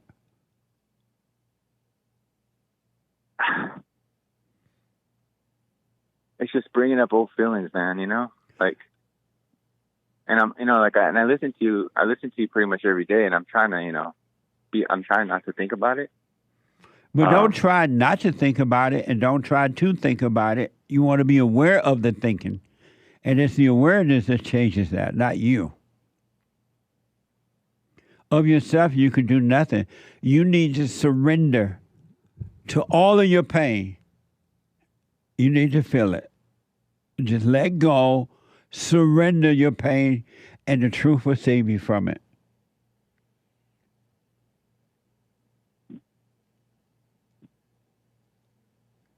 All right. So what are you sad about? I just miss my dad. When did this happen? Happened 3 years ago. And you're still sad? Well, I've been pretty good about distracting myself, and I've been, carrying on in life. I live on my own. Don't distract yourself. Come out of thoughts, man. And those are just memories that make you feel that way. There's no reason for you to be feeling this way 3 years later. You're in your head about that. Well, I wasn't really thinking about it until I got the call yesterday from the lawyer. And then it's kind of been, and then that's kind of triggered right. Oh, these okay. emotions. Well, let it pass. Do not hold on to the thoughts. Emotions are not necessary. I understand that, because like I said, I do listen to you. And so let them pass. Let the thoughts pass. Go ahead. It's like I know this stuff. I know this, and with other things, I'm really good at it. It's just this is the most difficult one for me. Like other things, like when my girlfriend gets on my nerves or something like that, I just let it pass. But this is just the most challenging one for me, I guess. No, it's not a challenge at all. You just need to be aware. That's all. It shouldn't be a challenge because it's spiritual, and there's nothing you can do but be aware that the devil is tempting you. You got this information the other day. Now the devil is using that information against you to make you feel sad, to make you to remember, to tell you to judge the man. And then the stupid lawyer woman told you, oh, you get ready. You're going to see all kind of pictures. You're going to hear this. She's setting you up, too, to feel something. Why not just go in there and have a wait and see? Whatever happens, you'll be fine. And even if even if the sentence isn't what I would like. What would you like? Well, I would like him to do life. And why? Because I just feel like you take a life, I feel like you deserve to do life in prison. And how did you come to make that decision about somebody else's life?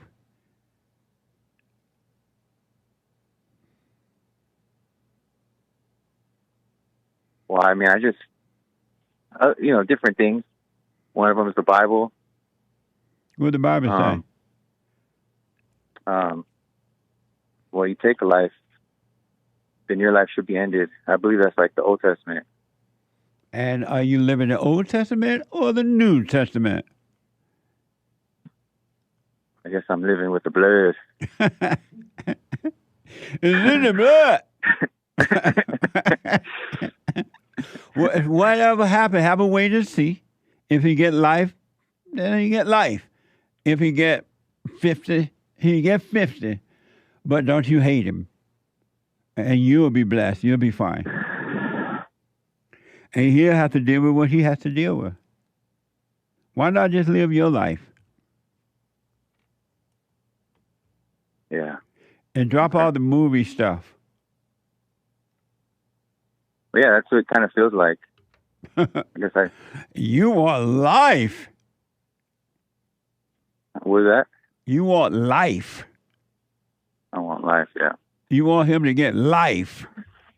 Oh, yeah. How about wait and see what happens? Thank you for that. Yeah, I go in there with love. That's the best advice. When I asked my grandma about it, that's exactly what my grandma said. She said he was possessed. She's like, I just feel bad for his mother. That his mother has to have a son as a murderer. I feel nothing for his mother. It's not, he's a grown man. It's not his mother's fault that he murdered. Yeah. No, I know. That's just what my grandma said. She came at it in a perspective of love. I didn't expect her to say that. So. Yeah. Just think about it. What good is it doing you or the situation for you to go back to hating? Like I said, I don't hate him. Like I said, it just makes me miss my dad. Just thinking of reliving all this, it's kind of like reliving it. You know? I know, but a thought about your father is not missing him. It's just a thought.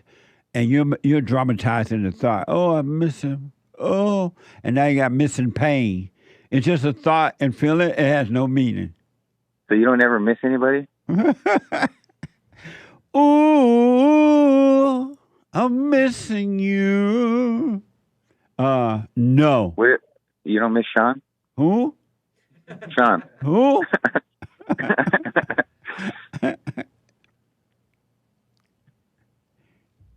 All right.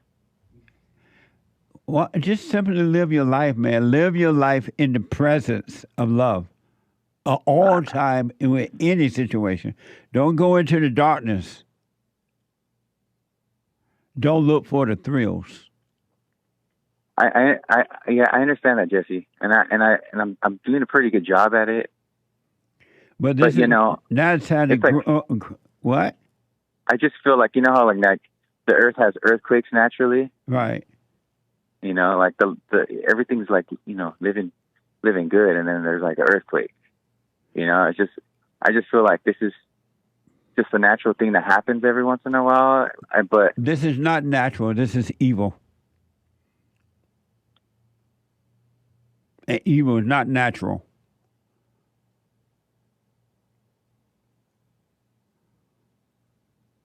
Come out of your imagination, man. You're in your head, and you're coming over believing all these theories and earthquakes and all that mess.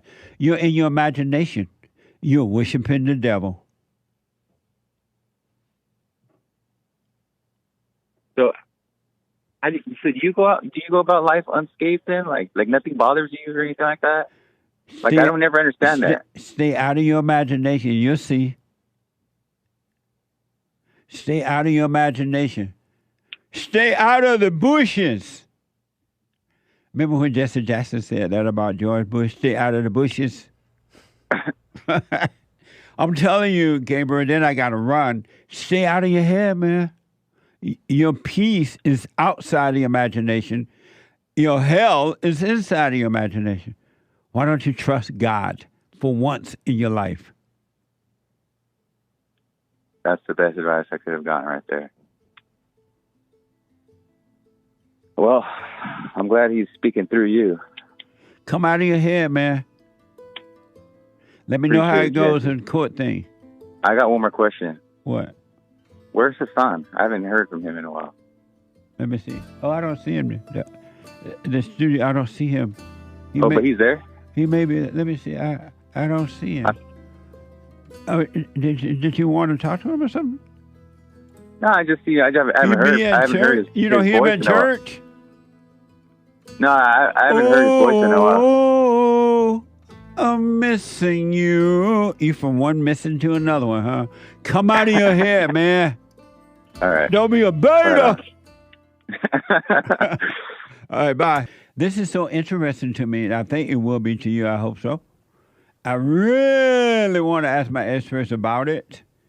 And my experts are way over there, the American Anchor Baby on the board right now, and the host of the American Anchor Baby show every day at 4 p.m.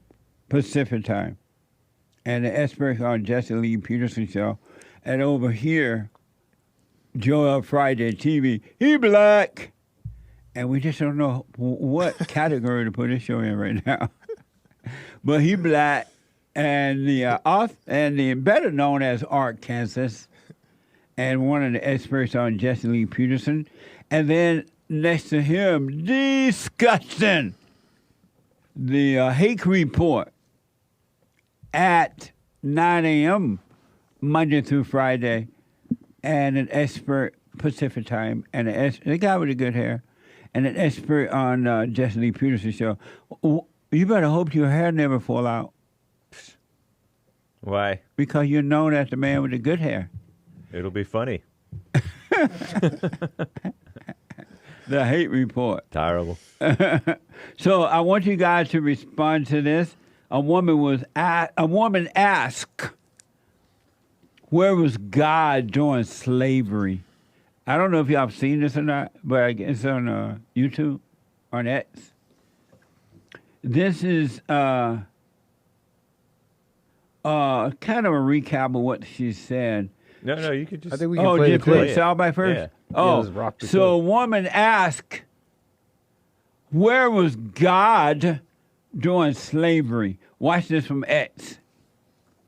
Where was God during slavery in the United States? He was watching, of course, sitting up there, kicked back, chilling. When black babies were being fed to alligators in front of crowds of white people, he was watching. When black enslaved people were being whipped and tortured and lynched, he was watching. He saw it all happen because he sees all. And not only did he watch it happen, he planned for it to happen. He knew it would happen from the very beginning because everything is within God's plan. And he also knew and planned for the slave masters to give their enslaved people Bibles to read that were called slave Bibles that just had verses from the Holy Bible, from God's holy text that was telling the enslaved people, look, God wants you to be a slave. And I mean, they weren't exactly wrong. God did want them to be slaves because he planned it. Otherwise, they wouldn't have been there. And even if they had gotten there outside of God's plan, he wouldn't be able to just stand back and watch that happen for hundreds of years if he didn't want it. But black Christians are way too far gone to ever even think about that. Actually, I've had some black Christians tell me that they're thankful that slavery happened, because without slavery, they would have never known God. And if slavery is how you got God, and that doesn't make you sit back and pause for a second, you're already too far gone. It's God's plan. That's the way God wanted. That's the way God made it to be. Yes, it is. Yes, it is. It's God's plan, but then I was confused because all throughout the video, I'm like, okay, it's God's plan, it's God's plan. And then she said, and I talked to black Christians, and they think for slavery. I'm like, up until that moment, I thought you were thankful for it too. I'm telling you. She mentioned black babies being fed to alligators in front of white crowds, slave whooping and lynching, torture, and the fact some black Christians thank God for slavery so they can be here. A 61-year-old actor, D.L. Hewley, shared this video and wrote, I've said many of these same things. D.L. Hewley. I was interviewed by D.L. Hewley, and you can find that on the Bond YouTube channel. So, Joel, what you say? That was she there? Yeah. That's what I said. That's what I said. Was she there? She sounded like she was. And why do you care so much you weren't there? And you can be totally messing up the details of the whole thing when you don't even know really what happened. And what it sounds like is what a lot of people do is just coming from an angry spirit.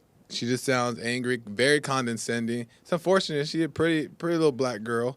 But unfortunate. What the? that she's that way, but it just sounds like it sounds rebellious. It sounds like I'm mad at Christians for the way they treated me or whatever the case is, or Christianity. So let me just like throw it back in your face by adding this slavery thing. What a mess. Unfortunately, she's a pretty black thing. Unfortunately. And D.L. Hewley is an ugly old black man pushing this on the pretty little black girls. Yeah. Trying to age her. With their nerdy sunglasses. I mean, nerdy glasses. And you say about her, what she said about God and slavery? Hey. Blacks love for it to be so bad. For them to be be treated so badly by those evil, demonic whites. And it sounds like tall tales to me. And there's no balance in how they portray what happened. Yeah. Like Joel said, they have no clue. Yeah. And they're just as evil as the whites, they're imaginary whites that they imagine did these things to the blacks. Amazing. Yeah. And you say, Anchor Baby, in response to where was God during slavery? What's interesting is it's amazing that like she's speaking with this rebellious against God language, and I've heard even atheists speak like that, and they don't even believe in God, they say, and they'll speak in this way to just get back at the Christians because they're mad at them. And what I'm getting at is that it's amazing that people, even if she doesn't believe in God at all, effectively she's turned from him anyways. And it's amazing that people allow other people's thoughts, miseries, false histories, anything, allow them to turn them from God like that. Someone else's, fake history and thoughts into her, and she's effectively turned from God, whether she believes in him or not. Yeah, they're judging God like they're so moral. Like they're these loving people. And you can hear the hate seeping out of her.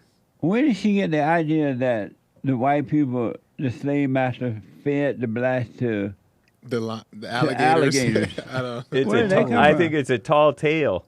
This is something that I heard Frederick say on American Anchor Baby. And didn't you cover it? And I covered this question because I went over and searched it on the internet. Right. And there's like blacks who say the fact that whites try to deny that this happened shows you that they have so much guilt and hatred for us that they can't acknowledge what they did.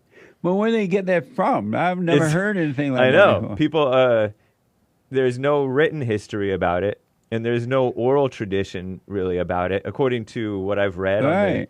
Because I looked up in like seen Quora. nothing about that my whole lifetime. What else do you want white people to admit to? They just want to push it. And what else do you want them to admit to? The bigger the lie, the more they even to believe it. Yeah. Isn't it so? The bigger the lie. They've admitted to slavery. They've admitted to World War II. They've admitted to ruining the world. What else do you... That's all made up about the alligator story. I find it... Frederick said that they used the babies who were born with deformities or retarded or whatever that couldn't work, and they used them for alligator bait. He's just making that up. The He next says his time they family. say that, ask them, what is the proof of it? Where you get that? Where is the... Because that's just made up. I think it might have been his great-grandma made it up. That's and told made him. up. That's pure made up. Yeah. That's a lie. Not that human beings aren't evil enough to do something like that, because people are But evil ain't and nobody crazy. fear no black. In front of white crowds. Alligators won't even eat black meat. Dark meat. Dark meat. It's fattening. I always find it interesting though that people like this, like the young girl, will be so caught up in the past history, but don't want to deal with today's Nothing stuff. about what's happening Yeah, now. yeah. What about now? What's happening now? And they definitely never want to talk about their own community, the black community. They don't care about black babies today. Right. And if they do mention the black community, they blame the white man on that. For that. Yeah. White man did it. What a mess. God's plan. Also, God, you can't blame God for slavery. That's human heart. God, even when they had slaves back there, when Jesus walked around, they tried to tell you how slave masters treat your slaves well. Slaves treat your masters well. Y'all get along, okay? I understand you're working for this and that, but treat each other well. But God knew human heart was going to do the right thing. Yeah. And God ain't got nothing to do with slavery. That's the evil of human beings. Yeah, well, I think that God could have allowed this stuff to happen because He'll let us suffer. But I don't necessarily disagree with the way she's saying it. I mean, what she's saying, but it's the way she's saying it, because the way she's portraying it as God is evil, and not in the sense that God allowed this stuff to happen because for people to recognize what's going. If I'm making sense here, Not at all. They're going totally wrong. Period. No, but Joel's saying that it is was that the woman is assuming some malice in God for standing back. You're Right. saying He's not evil for standing back, but He is standing back. She's judging the Right, Christians that's for what I mean. thanking What- God for slavery. 'Cause What? she said that she's even met Christians who thank God for slavery. I said they should be thankful that slavery came. I think maybe the first one to say it. maybe she's seen you say. That's right. She's thinking of black Christians. She's thinking of you. I wonder if she called me the Don't N-word. blame God for slavery. Thank God for slavery. Amazing. Yeah. Right. Because if it weren't for slavery, they could be stuck over there in Africa. Indeed. And look what would happen over there. Remember that white woman begging the white people to come back in South Africa? Oh, yeah. She did a video saying, black white people, y'all need to come back. All this, look at this mess the blacks are doing. This wouldn't be happening if the white people were in charge. We had jobs. Society was functioning. What a mess. Last word, Hake. this is becoming more prominent. So the people are lost. Be patient with them. Last word, Joel. It's unfortunate she's so pretty. Was that her real hair? I don't care. Neither here nor there. Nick said he doesn't care. Look good. Last word, Joel. That's it. I'm defending black women's hair choices. Okay, I got you. Wear that white woman's hair. Last word. That was my last word. Somebody need to tell this gal that God had nothing to do with slavery. Yeah. And human beings do that. God didn't do it. If there wasn't no evil in your heart, you wouldn't be having slaves and treat them that way. Those that did. But ain't no white person fed no black person to an alligator, lady. In front of white crowds. Right. You take the joke too far. I think that was an AI generated thing. Just like white crowds and the alligators. It never happened. They didn't even have no alligator over there. She's lying about that. I just don't believe that. Reminds me of all That's the made different. up. They tell all these war stories and atrocities of these different wars and the things that people allegedly did. Yeah. And it turns out a lot of it's not true. It's all made up. Let me go to Spain and talk to Mary out of Spain, where it's rain in Spain. Mary, welcome to the show. You're on the air. Hello, Jesse. Thank you for having me. You're welcome. Thanks for calling, Mary. Yes. So I have a question, Jesse. I've been dating this guy for a few months, right? And at the beginning, it was just perfect. He would give me time. It was just perfect. But lately, I feel like something has changed in him. And I keep asking him what's going on, but he doesn't tell me. Like, he doesn't give me an answer. And my question to you is, should I just break up with him? Because clearly I can see that he's not the same man as he used to be. So or maybe just my thoughts, and it's just my ego, because my ego wants him to tell me how beautiful I am, how much he loves me and all of that. So what do you think? How was he treating you in the beginning? Give me examples of how he treated you in the beginning of the relationship. He would call me all the time. He would text me all the time. He would tell me how much he loves me. He would buy me gifts, you know? Right. And then I remember you said that that's just ego. So I don't know if it's my ego or it's him losing his interest in me. And maybe he's just a gentleman and he doesn't want to break my heart. That's why he doesn't want to, that's why he's not directly telling me, I'm breaking up with you. And maybe he wants me to break up with him. And so how's he treating you now? He doesn't give me that much of time. He doesn't give me that much of attention. You're laughing. Yeah. Does he buy you flowers? No, he used to buy me flowers, not anymore.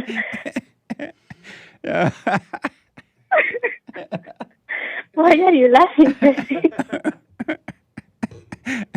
No. And does he call you?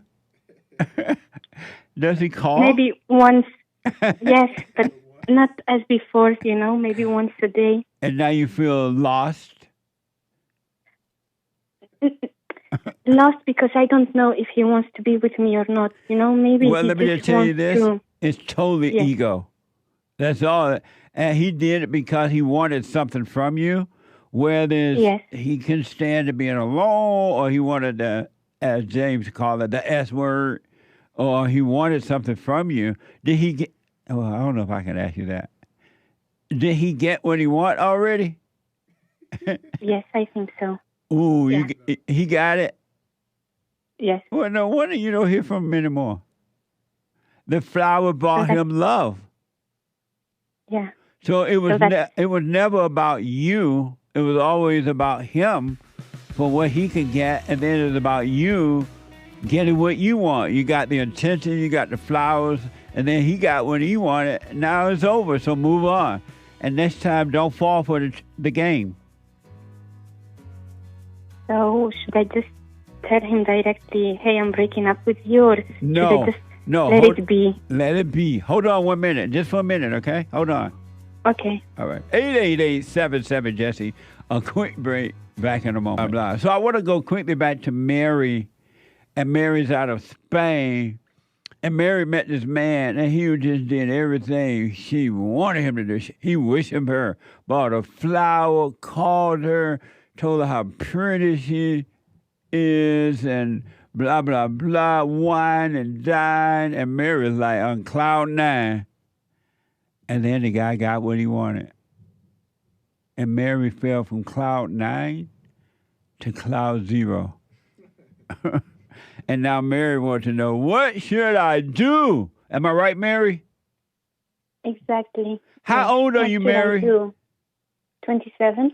Why did you give him what he wanted, knowing that that's what he wanted? It wasn't about you. It was about his ego wanting. Why did you give it to him? I thought at that time that I wanted it also. Oh, you thought you wanted it too? Yes. Oh, I see. Okay, that makes sense. And so now, how are you feeling that you're not hearing from him, or he's not paying you attention, as much attention? I think that what I'm feeling are my thoughts, and it's just the devil telling me that he's not paying you attention and all of that. So that's why I wanted to call you, just to make sure, is it my thought, or he's actually not paying attention to me, and I should move on? So how often does he call you now, as opposed to when he called you before he got what he wanted? How often does he call you now? Twice per day, three times per day. He calling you before he used. And before yes, what? but before, like all the day, he would text me or he would call me all the day. Oh, and so now, but you do hear from him 3 times a day? Yes. And then how often does he say nice things and buy you flowers? Not as much, Jesse. Not as much. And I can say, like, maybe he doesn't tell, like, we did a video call the other day, and he didn't want to see me, and he's not telling me. He's not telling me nice things, Oh. Is it the devil talking right now? Do I want him to worship me? I don't know. I'm lost. You've been played. You've been had. But listen, Mary, right? You don't 3 times a day calling. That's a lot. Compared to what he used to do. Right. But because number one, he doesn't care about you and you don't care about him. It's just all ego and tension on both sides. And now that the newness is wearing off, you're starting to see what each other really think and feel about each other, right? And so don't complain about that. You learn from that for yourself. Watch how your ego was puffed up and you were feeling good and he did this and he made you feel a certain way. And then if you watch that and don't blame him for it, next time you meet a man and the man try to treat you that way, even if you allow him to carry on like that, you won't fall for it. You won't call it love. You'll grow from it rather than being angry about it. Okay. Should I just break up with him then? Because he clearly, I can see it, Jesse. He doesn't like me, He just keeps calling and keeps talking to me. I think because he doesn't want to hurt me, right? Baby, don't hurt me. Don't hurt me. Should I be the bigger person and just break up with him? No. I would just deal with it until it just fade away and move on. Learn from it. You don't know what may happen from it if you just don't know. So if he call, hey, how you doing? And watch your thoughts and feelings so you can grow from it. Don't just break up with him because you're not going to grow from it. If you just break up because now he's not saying these sweet things, he's not paying a lot of attention, he's treating you the way he should have been treating you when he first met you. So watch how you feel about it so you can grow from it. Okay, so should I just keep talking to him like normal, right? Yes, absolutely. Okay. And if you feel hurt or you feel disappointed, just notice, don't call it you. It's your ego, which is not you, but it's the ego feeling and not your feeling, so that you can feel the pain of it and overcome it so you would never have to go through this again, no matter how a man treats you. Yeah. You know what I feel, Jesse? I feel angry because I want him to keep saying those things to me, Yeah, you know? yeah. Yeah, it's not pain, it's anger. And you know? that's evil, and that's why you should be glad to see that, and let him call you, let him talk, and watch how angry you feel because he's not worshiping you the way he worshiped you before, and that way you can overcome it. If you just let the pain happen, and God will save you from the pain, He will take it away from you, because those are demons in your mind. Okay, Jesse, and I have one more question. Okay. What do you think about jealousy in a relationship? Jealousy is evil as well. They are evil spirits. And jealousy means that I want you, I want complete control of you. I don't want you to look at anyone else and no one else looking at you. I want to control you. You're mine. If anybody going to destroy you, it's me. You're evil when you have jealousy. It's another evil spirit in your mind and body. It's not normal. So the normal thing should be not feel jealous over your partner. 100%. Abnormal How is is to that feel possible? jealous. I'm sorry?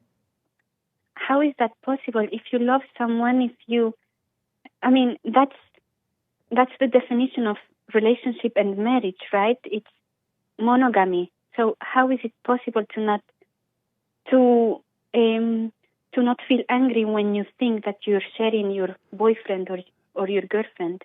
Amazing. My experts are here for something else, but they want to respond to that. They're like experts on this type of stuff. How should she feel jealousy if she look like her man wants somebody else? Somebody looking at him? What the? Jealousy is. This is Joel of the Joel Friday TV. He be like at 11 a.m. Monday through Friday. Go ahead, Joe. Jealousy has nothing to do with the other person. It all has to do with like self.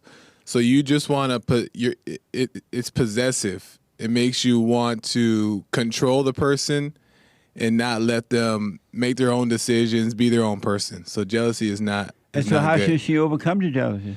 You got to stay out your mind. You're in your thoughts, and your thoughts and feelings are telling you that you want this person, that they mean something to you, but you got to recognize that that's a setup. And Hake, do this week's assignment. Go in, surrender into those thoughts, and feel that pain of jealousy. But isn't a little bit of jealousy good for the marriage and relationship? Just a little bit, you know? Is it good? Is it a little bit good for the marriage? Is it good for the marriage and the relationship? Jealousy. Yes. Just she want to know that. Let me explain. For the other person to feel like he's been loved, you know?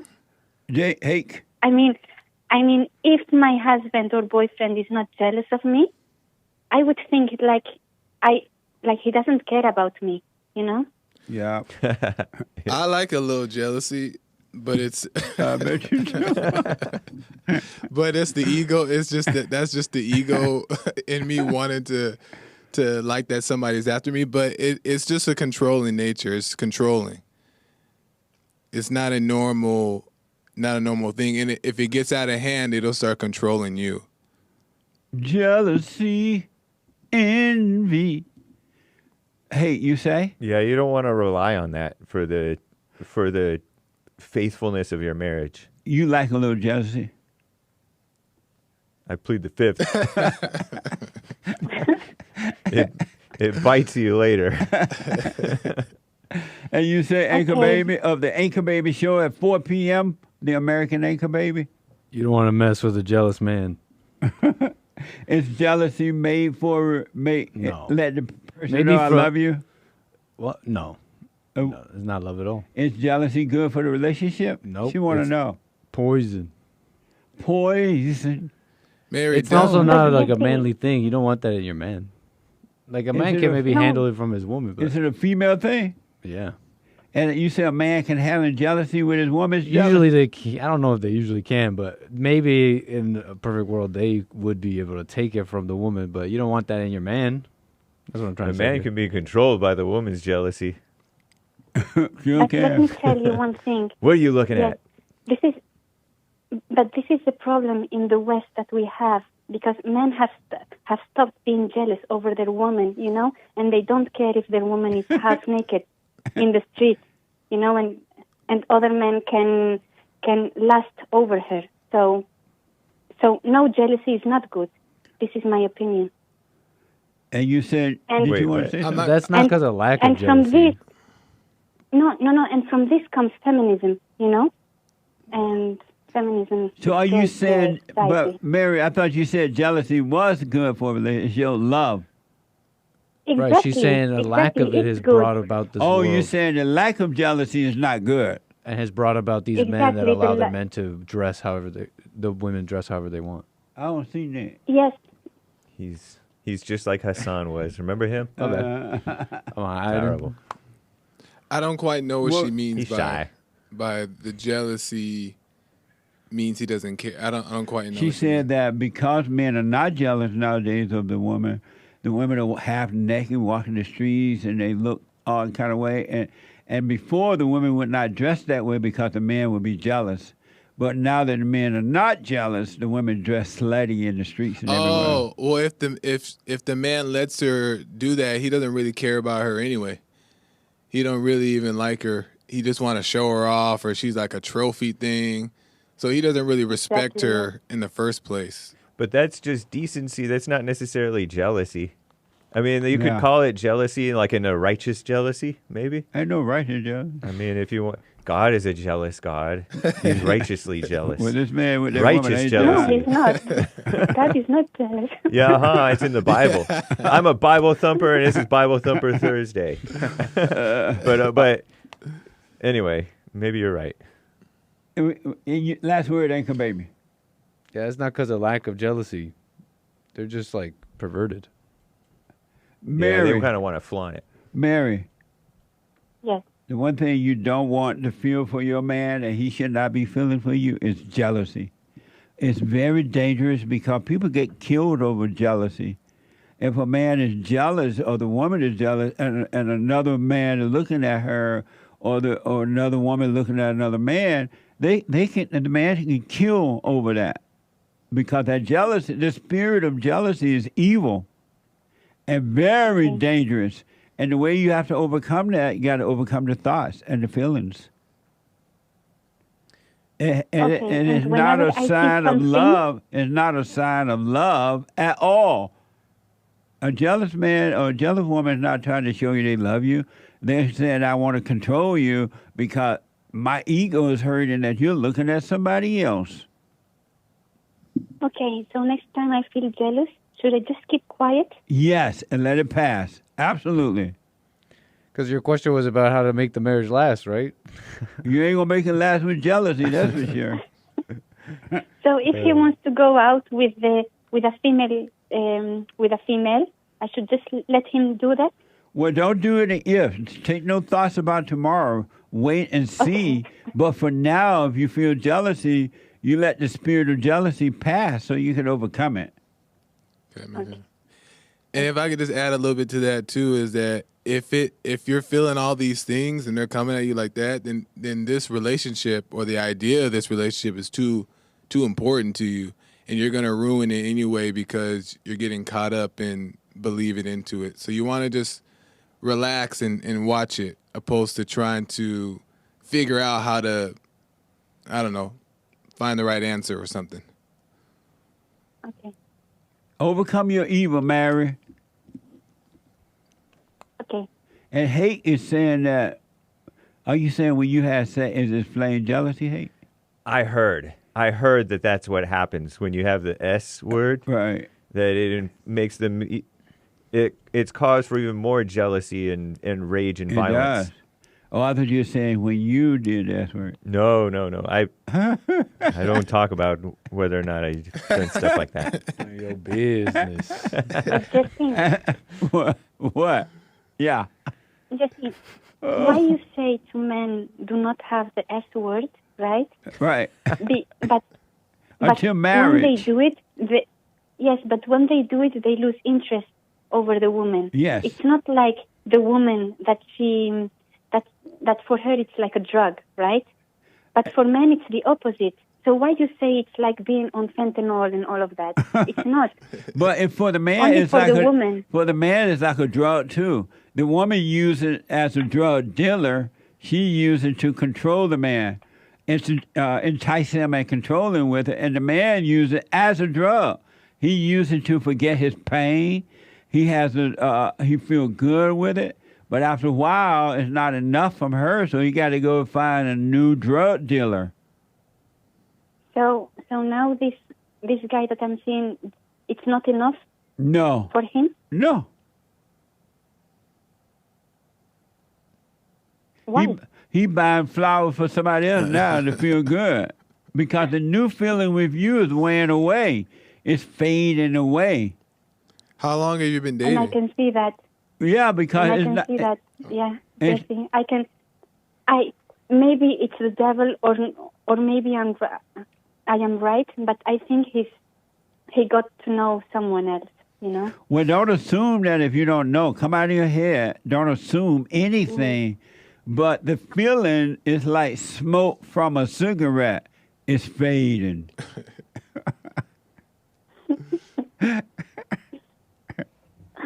Okay. So just don't assume anything. Just take it one day at a time and watch what you're thinking and feeling. Don't worry about what he's thinking and feeling. Watch your thinking and feeling so you can overcome evil with good. Okay. All right? Okay. Okay. Thank you, Jesse. And next time, don't be jumping into bed over some flowers. Okay. All right, Mary. Okay. Thank you. Bye. Goodbye. Goodbye. Bye, Mary. Thank you, Mary. Oh, my God. So there is a little bit more information about the shooter in Georgia. Georgia on my mind, huh? Last night or yesterday, the day before, whenever it happened now. And so more and more information are coming out.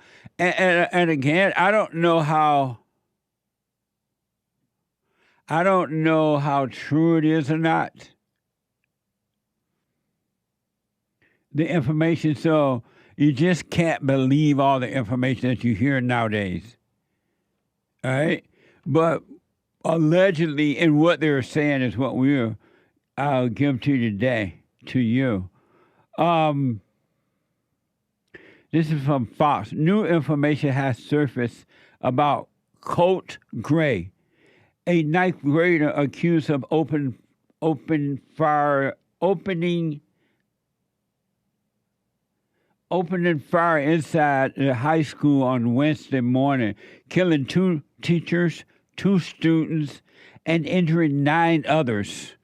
The details shine new light on potential warning sign missed prior to the tragic event. Watch this first soundbite from Fox about Colt's troubled family. Watch this. Colt Gray's home life was fraught with problems. Police reports and court records concerning his parents, Colin and Marcy Gray, reveal a broken family. Colt living with his father, his two younger siblings living with their mother. Marcy Gray was arrested late last year for scratching her husband's truck. Then when they arrested her, police say they found her with methamphetamines, fentanyl, and a glass pipe. She was sentenced to 46 days in jail. Also last year, Colt Gray and his father received a visit from Jackson County Sheriff's investigators. They were looking into an FBI tip. Apparently, someone on a gaming app had threatened to shoot up a middle school. They believed Colt may have been involved. According to incident reports, the then 13-year-old told investigators he didn't make those threats. Amazing. So the mother, according to this report, has major issues going on. And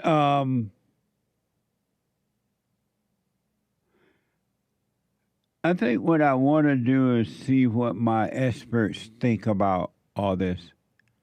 Since we started off on a slow start this morning, I might well. Experts, can you guys come in? I want to ask you about. I think this is a very interesting story. I really do. And there may be things I'm missing about it. So my experts are coming in, and I want to hear from them. In the meantime, there is a line open if somebody want to get in there at 888-7753-773. 888. You eat breakfast or something? What the? Nobody knew until now. I want to give you a chance to at least chew it up and swallow it. What you eating, fig? Yeah. Yep. 888-77-JESSE. So my experts are here. Way over to the left is Hake from the HakeReport.com. Monday through Friday, right here on this network, Monday through Friday, from 6 a.m. to 9 a.m. Pacific time. And one of the experts here, right next to him, is Joel Friday TV, Monday through Thursdays at 11 a.m. Pacific time, and an expert on the Jesse Lee Peterson show.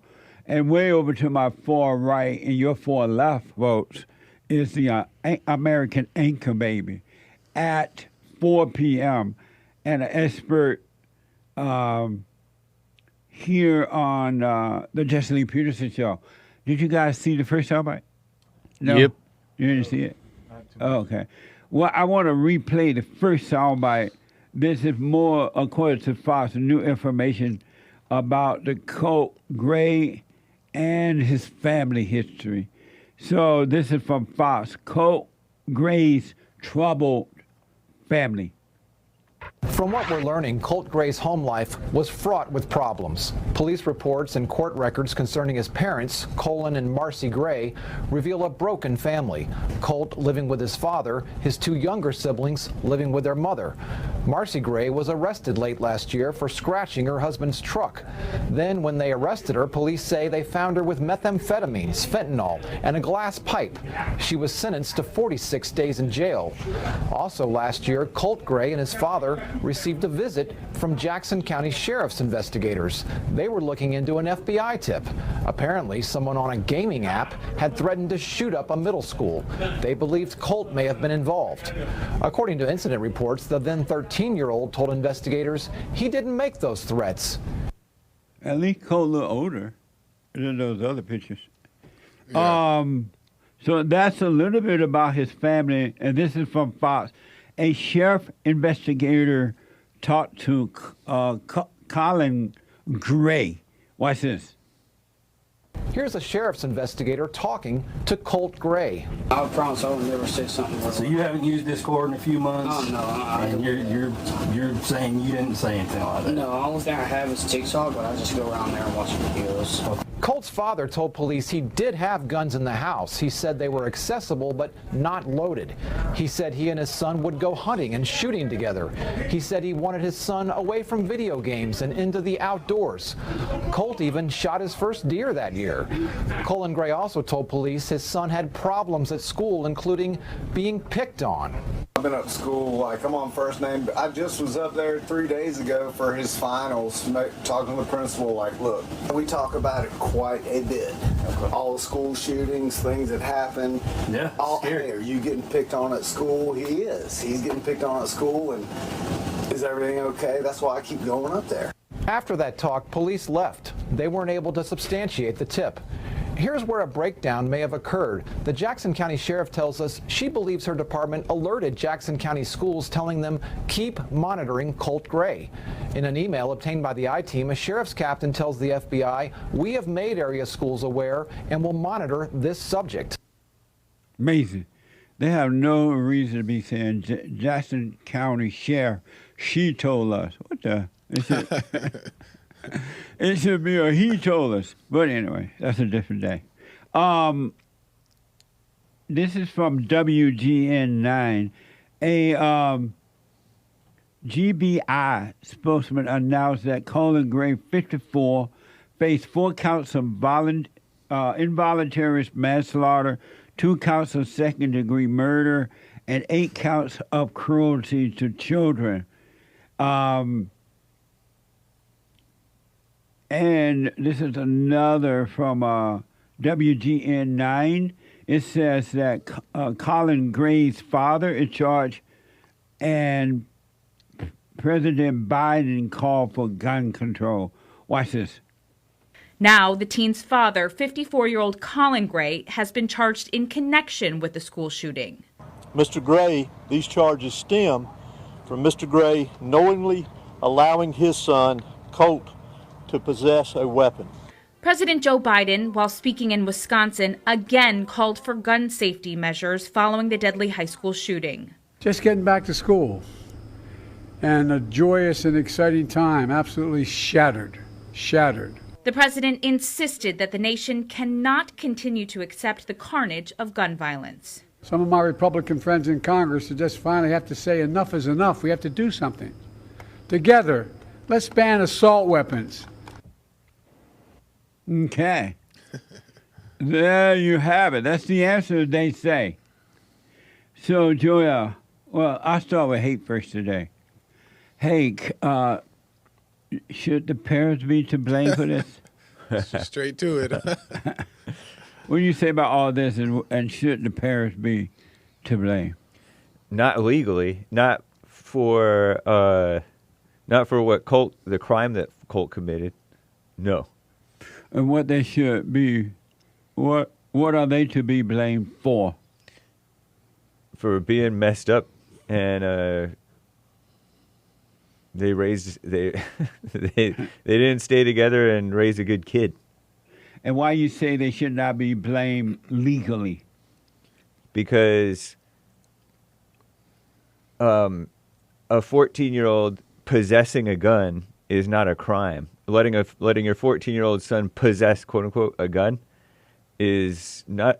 That shouldn't be against the law, because a 14-year-old is basically like a grown young man, and normally 14-year-olds are somewhat responsible. They can go out on their own and walk around the neighborhood and stuff like that. So they can also be trusted with adult things. And that's that. Jack. And you say, Joe, should the parents be legally, are they at fault for this? Yes. And why you say yes? Well, the mother wasn't there. I mean, apparently she's a drug addict. She's a drug addict. She's gone. In and out of She jail. gone. According to this report. Yeah. I don't know. I'm just saying what the report said. Should The they father- be The Colt was raised legally? by the father, Yes. right? It doesn't say According that to he was them. raised by the father. Right. He was staying with him. It says that the mother was in jail. Apparently, the father and the mother had been mad at the father because she was striking up his car, so she was ticked by something. Yeah. And then they arrested her. She had this drug on her. She was in jail for 40 days or whatever. Yeah. I think that since the Colt was living with the father, yes, the father should be tried. He may have been living with the mother too. It's just that she might be having her drug day. drug month. But both should be charged. And why? Because they have a big part to play. I just don't like, and I'm still on this. I just don't like the idea that the child who does the crime gets tried, and the parents just get a slap on the wrist saying, well, you should have raised them better. No, they're not getting a slap on the wrist. They're going to jail. No, I'm talking about but that's how most people want it to be, right? Oh, just a little slap on the wrist, just saying, that's how it was before. They'll just say it like that. That's how it's been. That the parents were not punished. Right, like the parents were jail. not punished. They just So get a slap on the wrist. you want the parents to go to jail? I want the parents punished. Yeah, and if the punishment is going to jail, then that's what it is. Because what that does to me is make them think twice, or make other parents who see these stories be like, hold up, let me make sure I'm raising my kids right. Because why do the other victims who got killed, their families have to suffer because of the failure of this family? And then mama's on drugs, the dad, they're all over the place. And of course these things happen. I mean, of course no parent thinks their kid is going to be a school shooter. But given all the stuff that's going on, you never know what's going to happen. So I think that they should be tried. Maybe not as long as the child for actually doing it, but lock them up. Charged with second-degree murder? Maybe as an accomplice, or how they said it, in connection with. I like those terms. They rang nice to me. So they're saying the father faces 4 counts of involuntary manslaughter, 2 counts of second-degree murder, and 8 counts of cruelty of children. 2 children. That's what the father gets. Yeah. Doesn't sound like accomplice. I don't know if it necessarily needs to be to those type of extremes, but I do think a punishment is necessary. So Nick, what? What do you think? Jail time for sure. Maybe not as long as his son, but jail time for sure. How long should he get? Long enough. Like, what's long enough? Well, how long is the kid getting? 24 years plus? Let's see.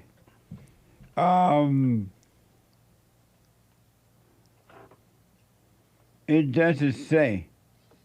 If the kid's getting 24 years, dad should get 23. No, I'm playing. At least half. Really? Wow. Yeah. And Nick, you say, should the parents be punished with jail time for this? No, absolutely not. I mean, simply, let's start with just reality. He's being charged for, what did you say, 9 counts of... the father getting 4 counts of involuntary manslaughter, which didn't have, 2 counts of second-degree murder, Again, not and 8 true. counts of cruelty to children. And the father wasn't even there. And it sounds like he was trying not to be cruel. Huh? And it sounds like even the cruelty charges are kind of trumped up, because it sounds like he was trying to be there for him, and doing his best. I guess. When was he trying to be there for him though? That's my thing. Because he was just talking about trying to get him out from gaming, get him out from all this stuff. Oh, okay. He went to the school to say, hey, but not good enough. He been taunted at school, bullied at school. Yeah. But that's not so it enough. looked like the father was involved. Yeah, but not enough. Wasn't enough. Apparently not enough to make his For mind a right. 14-year-old. Who's the judge? Apparently not enough for his mind to be right. I said, who's the judge? I hope it's not Joel. Well, why are your kids messed up? Why you messed up? Because my parents. Zenya says, and I'm a grown adult. That's different. I'm not 14. If I'm 14 and my parents are raising me to be this way, they're fully responsible for how I'm raised. It's all on them. It ain't on me. So you're okay with putting your own parents in jail because of stuff you did? At 12, you're an adult. 14. At 12, you're a man. What the? At 12, you're a man? Yeah. Amazing. According to the Jews. True. Everybody ain't a Jew, James. I know, but this is what it should be. Only Christians are Jews. The shooter's parents in Oxford, Michigan, according to Zenya in the chat, got 10 years. 10 years in prison. See, I like that. I like that. 10, that's a solid punishment. How about Joe Biden blaming the guns? No, that sounded like weird, so weird to me. Like ban what do he say? Ban automatic rifles. That Yeah, sounded something like like that. so off to me. It didn't sound right coming out of his mouth. It didn't look real. I don't like that. So what's the difference in banning the guns and locking up the parents? Because the parents are responsible for the direction that the kids go from the very minute they decide to lay down and have better think twice next time. Don't be just having sex and having babies. What do you How say it- then, Nick? How expanded does this law? How expanded can we go? Can we pick up some homeless person and then find their parents and say, "Hey, you made this homeless person in homelessness. I don't know, they're doing crimes. You're going to jail now." Are they How doing far crimes? can we go with this? Are they doing crimes? That's the thing. Are they doing major crimes that are Homelessness is affecting a crime. others? Homelessness is a crime. It should be a crime. Is it putting people's life at risk? That should be a real Kinda. crime. 80 years in prison. Well, not if they're without 18. food and water. If they're 18 Hard and labor. Yeah. up, if they're 18 and up, then no. Put Joel in charge of North Korea. Kim Joel-un. What do you think about? Statute of limitations is 18. What do you think about Biden said the guns should be banned? The thing about all that, these are all false solutions. It's funny even the FBI thing. They say the FBI knew. Even that, it's like, well, I don't know the inside workings at the FBI. Maybe they could have done something, but what can you do if someone hasn't committed something? What can you do? All right. The attacker always has the upper hand. Okay, we got a break. Let me take a quick break. We'll come back and finish this and go right to your calls and your super chats. Quick break, 888-77-JESSE. Back in a moment.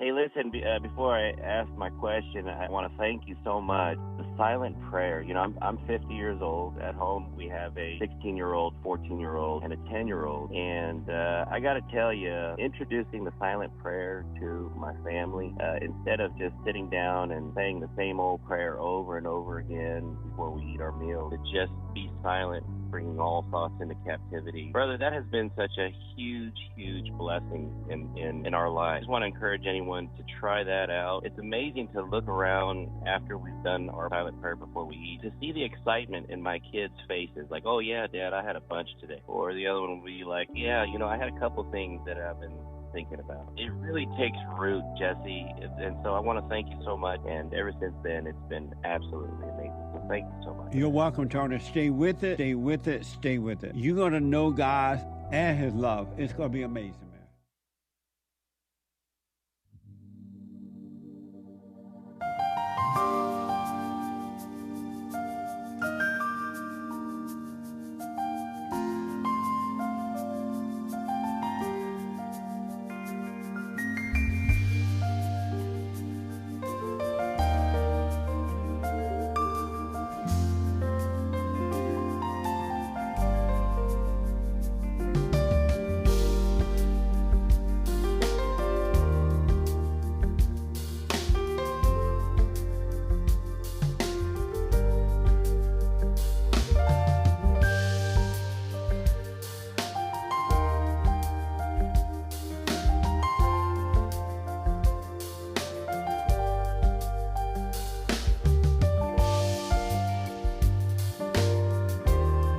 Okay, we're talking about 888-77-JESSE.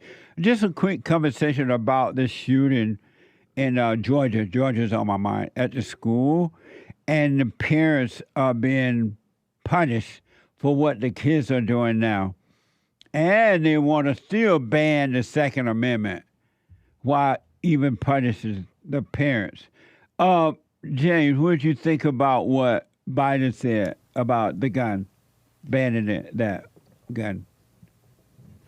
It was dumb because the media is so dishonest. They say gun safety, and they called it, we need new gun safety measures. Right. That's a buzzword.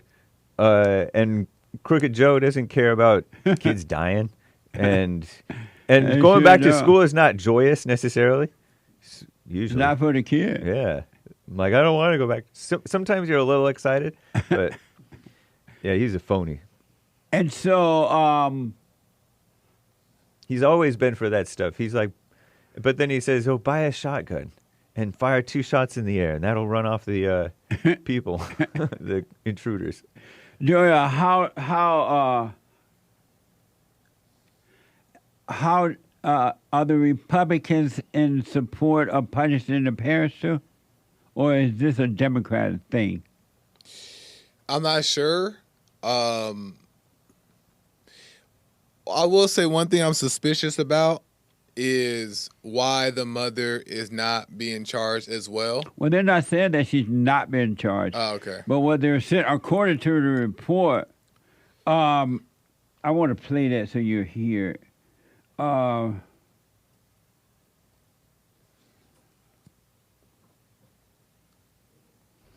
Nick, play soundbite 611B. I got it. No. Is that the right one, Nick? 11A. Gotcha.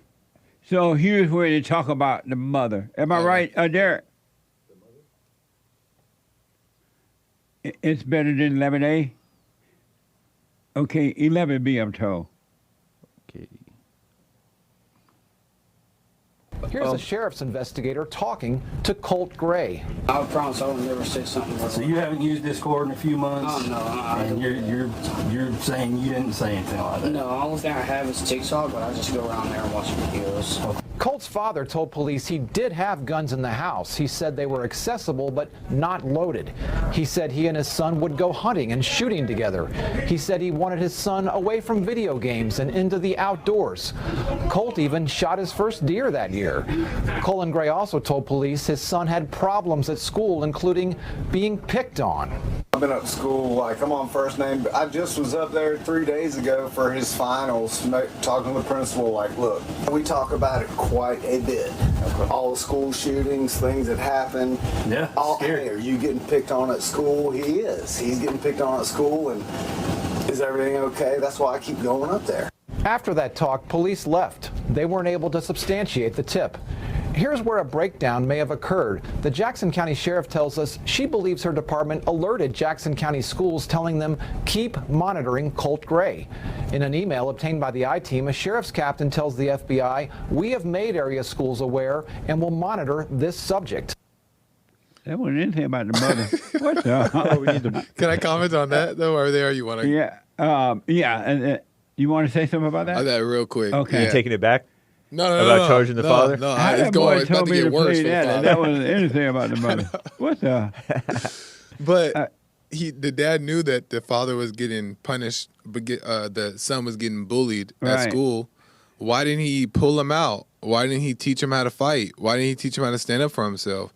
Why did they allow him to get bullied? He's just going up there to complain, it sounds like. He should have did something about it. That's another sign that you're not even doing your part. So he's at fault for those kind of things. But he was doing something about it because he was going up to the school. To say what? What is to warn the teachers to that's not what a work father with the teachers does. and the father. It's what a That's lot, not what lot of fathers fathers do. That's what they do. They No, meet with the you teachers. always say take him out of that school, take him Right. out of the public school, But it's not like the father The wasn't father trying to work with the teachers to work with his son. But we all And the father know is not that that's not necessarily a enough. JLP listener. But we all know that that's not enough. Throw him in jail for not listening to JLP. Right. Throw him in jail. He's failing as a father. He failed as a father. He did, but he was doing the best that he knew how to do. That's Obviously. an excuse. That's an excuse. Here That's is an excuse, but that's for you throw him in jail for that? That's ridiculous. here is the mother. Trouble with the family. Fox From from what we're Fox. learning, Colt Gray's home life was fraught with problems. Oh, have mercy. Police reports and court records concerning his parents, Colin and Marcy Gray, reveal a broken family. Colt living with his father, his 2 younger siblings living with their mother.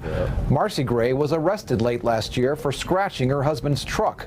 Then when they arrested her, police say they found her with methamphetamines, fentanyl, and a glass pipe. She was sentenced to 46 days in jail. Also last year, Colt Gray and his father mother received a visit from Jackson County Sheriff's investigators. They were looking into an FBI tip. Apparently, someone on a gaming app had threatened to shoot up a middle school. They believed Colt may have been involved. According to incident reports, the then 13-year-old told investigators he didn't make those threats. Okay, yeah, so the Colt, mother wasn't in prison. Right. Colt living with his father and the two younger siblings living with the mother. Yeah. So what I mean, it sounded like they were separated. Yeah. And so should the mother be punished? Yeah, her too. Why?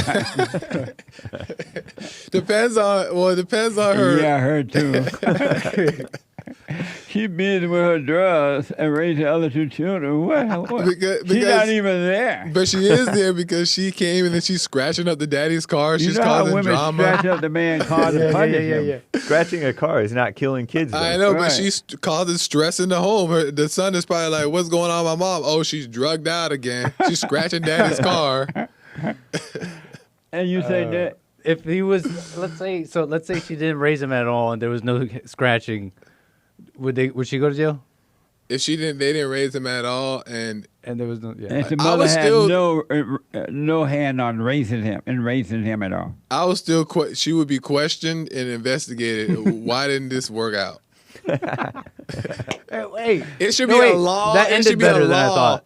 It should be a law that if you have kids, you guys better stay together, work it out. If not, jail time. David in the chat. That's David real. in the chat says it may not have to be 15, 20, 30 years, but why are you not in a family home if you didn't have kids? I like that one. What? Divorce is against the law, punishable by jail. And we could put you could get like a 15-year, you could do a 30-year contract. You could do like being separated is a misdemeanor or a felony. Prison time for 20 years. It's like a DUI. There you go. You about to say someone said Yeah, something. David says lock up the grandparents too, and maybe the neighbors. That's right. Everyone involved. Neighbors are supposed to know each other. Derek said, that's an insane take, Joel.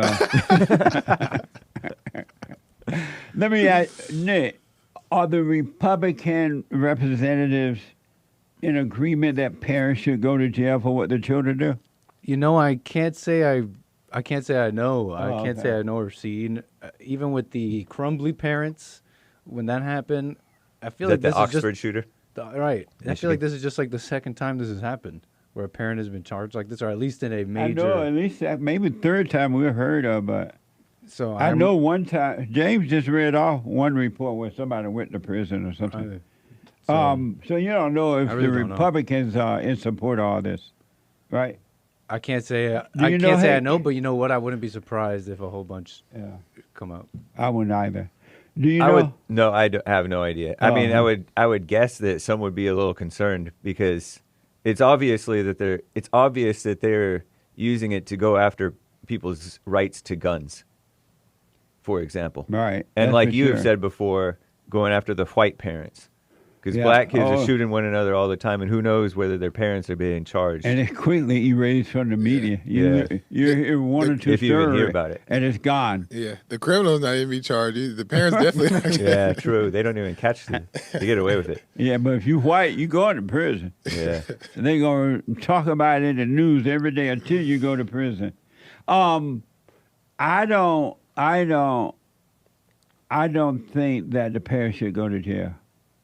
I don't think that the government should be involved in this at all, because one of the primary problems in our country today is too much government. It's just too much government. And the government, they tell the parents you can't spank your kids. If you do, you're going to jail. Or we're going to take your kids from you at least and give them away to somebody else. Mm-hmm. And then they tell the parents that they tell the children, we're going to cut off your body part if you feel like a girl or a boy, but don't tell your parents. Or jail the parents if they're against it. And put the parents in jail if they're against it.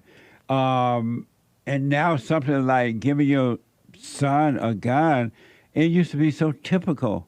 I mean, I couldn't wait to turn 15 to get my first gun. And I never even thought about going out shooting somebody. I wanted to shoot an animal, a squirrel or something. Because you were raised right, though. No. Yeah. Yeah. But I had common sense not to think that way. But the kids today don't. But I think what it is, too much government. Yeah. Now, let's say this boy had done this. If allegedly he did this. This should just be jail time, a trial. He go to jail and be punished for his crime. The parents didn't have anything to do with this. Nothing, no matter how bad their life, because parents got to deal with issues too. And I just don't think the parents should be blamed for this. And the government made this decision that they're going to punish the parents while handicaps the parents in raising their own children. You're damn if you do, you're damn if you don't.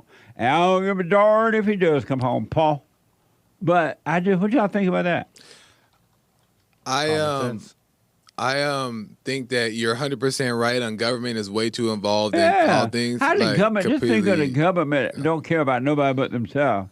And they're going to take hold of you and your family. Yeah, They can't even raise their own children. No, that's true. I don't think government should be involved as much as they are, but I say we get rid of all the government involvement on other things and keep this one. And you say, James? Yeah, the government can't be trusted to do it right. Right. And I think that if you pin Joel, I think he will realize that pinning. you can't trust the government to do it even in the right way if there was anything to do about it. They should. I don't even think that they should be allowed to sue the parents. Well, then we might let me rebut. Oh, when you're done. That's about it. Yeah. But I have to rebut that is that then it's like, okay, well then let's get rid of all the laws and let's just trust that people are gonna just do the right thing they should have the laws, and Right. so if somebody shoots somebody, that person go to trial. Everybody deserves a trial. Yes. And then if he's found guilty by peers of his trial, then he go to jail. But then you and investigate. then he going to learn his lesson. He or she going to learn their lesson while in prison. But let's investigate why. Where did these thoughts and ideas of how did this kid be broken down in the home? Oh, let's do a little investigation on that. Oh, the parents were drug Everybody addicts. broken down in the home, though. The parents were drug addicts. Even the people in government broken down in the home. I know, but Jesse Lee Peterson got a gun at 15 because his parents raised him decent enough to have common sense and be like, I'm probably not going to shoot anybody. But they never did tell me not to shoot anyone. I know that because you had common sense because you were raised decently. But another thing I'm thinking about, too, is that in my days, they didn't have computers and you couldn't go online and simulate and shooting folks and go on D-Live or wherever that boy said he went. Discord. And Shout whatever out to they D-Live. do at Discord, I don't know what. Yeah. Shout out to D-Live. I'm just And playing. those are shooter games. That's what it is? Yeah, those are Discord. No, there's a lot of those gaming things are Right. these are And so killing games. And they didn't have mass shootings You guys that are were doing the gaming publicized. causes? Mass. So what? I say you guys are doing that one. You guys are doing the gaming causes shooting. Yeah, video games. Well, I'm not saying that. I'm just saying that none of that stuff was around when I was growing up. Period. Wasn't even thought of, I guess. I was a senior in high school before the first mass shooting. And there was no such thing as mass shooting that I'm aware of at schools. They didn't have police and detectives and drag queens and everything at school. You know what I mean? So They took God and prayer out of schools in the 60s. Right. Yeah. Amazing. Yeah, Nick. That's weird. Oh, You really don't need to go. You just don't need to go outside of reality and do extra stuff to try and fix this because that's just desperation, and it's not even going to fix it. If the whole crime here, if the crux here, the crime is bad parenting, you want to do this punishment, you're going to actually make more of it. You're going to make people unable to parent even if they were going to be good. That's what they're already doing. They're not even good judges of parents. So Derek is telling me Republican View, this is from republicanview.org. Republicans believe that government regulation of firearm is largely unconstitutional. It is. But I don't like the idea of government arresting parents for this kind of stuff. because that's going to take it to another level. They already told you can't spank your kids. They already taking children away, and then they have the social workers go to the home to look at what the parents are doing, and the social worker decide if they. And the social workers are low-life people. They have like, they send low-life people to your house that hate family anyway, and take away your children. This is not good. Government don't have a right to do this to us. This is going to another level. That's why I wonder if the Republicans are for this. I don't know. Let's see what Lindsay has to say about it out of Denver, a first-time caller. Lindsay, welcome to the show. You're on the air. Go ahead. Lindsay? Hold on here. Okay, check out. Let me know. Let me go to... let me see if anybody else want to come on. The United Kingdom and talk to Aristotle. Aristotle, welcome to the show. You're on the air. Good morning, Mr. Peterson. How are you doing today? Okay? All is well. Thanks for calling. Do you remember me? I called you earlier this week. I do remember. Yes, sir. Yeah, I didn't have too much time back then because I was loaded in my truck and I had to go. But yeah, so. Did you want to come in on the school shooting? Yes, of course. Yeah, that was the first thing I want to touch on, actually. Go ahead. By the way, good morning to the A team over there, Haig and Joshua and everybody else. I disagree and I agree with your opinion, Mr. Peterson. And if you allow me, I'd like to... You said you agree and disagree?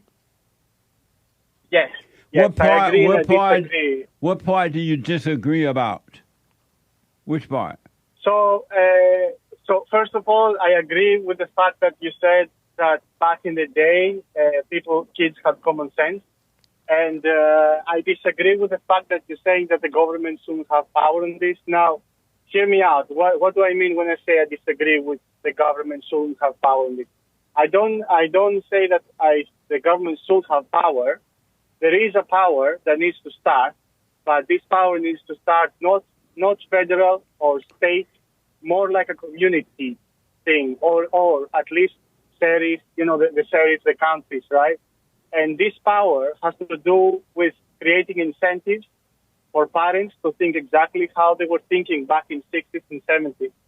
So I grew up in a traditional family in the mountains of mainland Greece, right? So I grew up pretty similar the way you grew up with your parents. That they were strict and whatever you do, it reflects on them, right? That's how I grew up. Is this how you grew up as well, Mr. Peterson? I did, but my parents wasn't that strict. It's just that they were parents who we knew that we needed to be trying to pay attention to because they didn't play around. And so we knew not to fight at school. We knew not to steal things. We knew that if you go to jail, they ain't coming to see you. They're not going to put money on the books. So it's like an unspoken rule. Yes, that's the key word actually. This is a law that you cannot actually create, but this is an unspoken law. Yeah. But the communities and the sheriff and the deputies needs to create some kind of incentives, even if it's not a law. Right? They put some kind of. But Aristotle, it is a horrible mistake to allow government to get involved in your family life, your personal life, family life, period, because the people who run the government are worse than you. They're no good because they hunger for power and control of the people. They don't, and to let government make these kinds of things, everybody gonna be in jail. Look what you did, Joel. Of course. No, I don't want the government to have more control. They already have a lot of control. Yeah, they had too much. There should be some kind of Yeah, they do, and that's why we're in the state that we are. You know, they're abusing the power and they're taking control, and then it reflects whatever their values are. It reflects on the communities, and that's why the communities are shit because their values are shit, and they're fancy. You're on the radio, buddy. Very poor. Oh. Oh, sorry. But yeah, so what I was trying to say is that they should be some kind of not legislation or maybe some kind of programs that rewarding good incentives for the parents to start growing up the kids the way they used to grow us up back in 60s and 70s. And what Joshua said about the punishments, right? I agree with Joshua partially as well It's because not- there should be some accountability. It's not Joseph, it's Joel. Joel, sorry. Sorry, Joel. That's all right.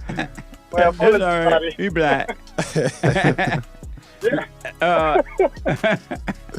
Yeah, so... Joel, you want to comment on anything he said? I don't know if he's done with this point. Yeah, sure. Thank you so much, but I got to take a break. Call me again. Hate news. When I come back, I'm coming back to this with my experience, and then we go to other callers. I want to talk to Lindsay and others. Back in a moment. So we're talking about the shooting there in Georgia, and should parents be punished? Should they have to go to prison for something that the children do? And Joel said, yes, you still sticking to that? I'm in there. Really? Derek want to know, my producer want to know, ask Joel, when Cain killed Abel, should Adam have gone to jail? Adam should have gone to jail when he believed Eve. It should have been done right there. And we would have had no Cain and Abel problems. Okay, now he's bitten.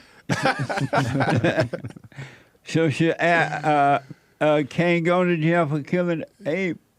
No, whatever. Can't go to jail No, for killing. ask Joel, should Cain kill, when Cain killed Abel, should Adam have gone to jail? Yep. Amazing. Okay. Well, so anyway. No, what? No, I mean, I'm just joking. But mass shooting and killing your brothers is a different thing. What's the difference? Because mass shooting is like you're affecting everybody else's family, everybody else's lives, and then you just get a pass to, well, it wasn't my fault, it was my kid. But what? Oh, let me ask. And you, Okay. That's insane. Just to move on from that. Yeah. What do you think about when I said no, the government should not be allowed to punish the parent when the children do something wrong? Because the government, you got to realize that the government is a body of people. And can you imagine how someone like Cortez, what's her name?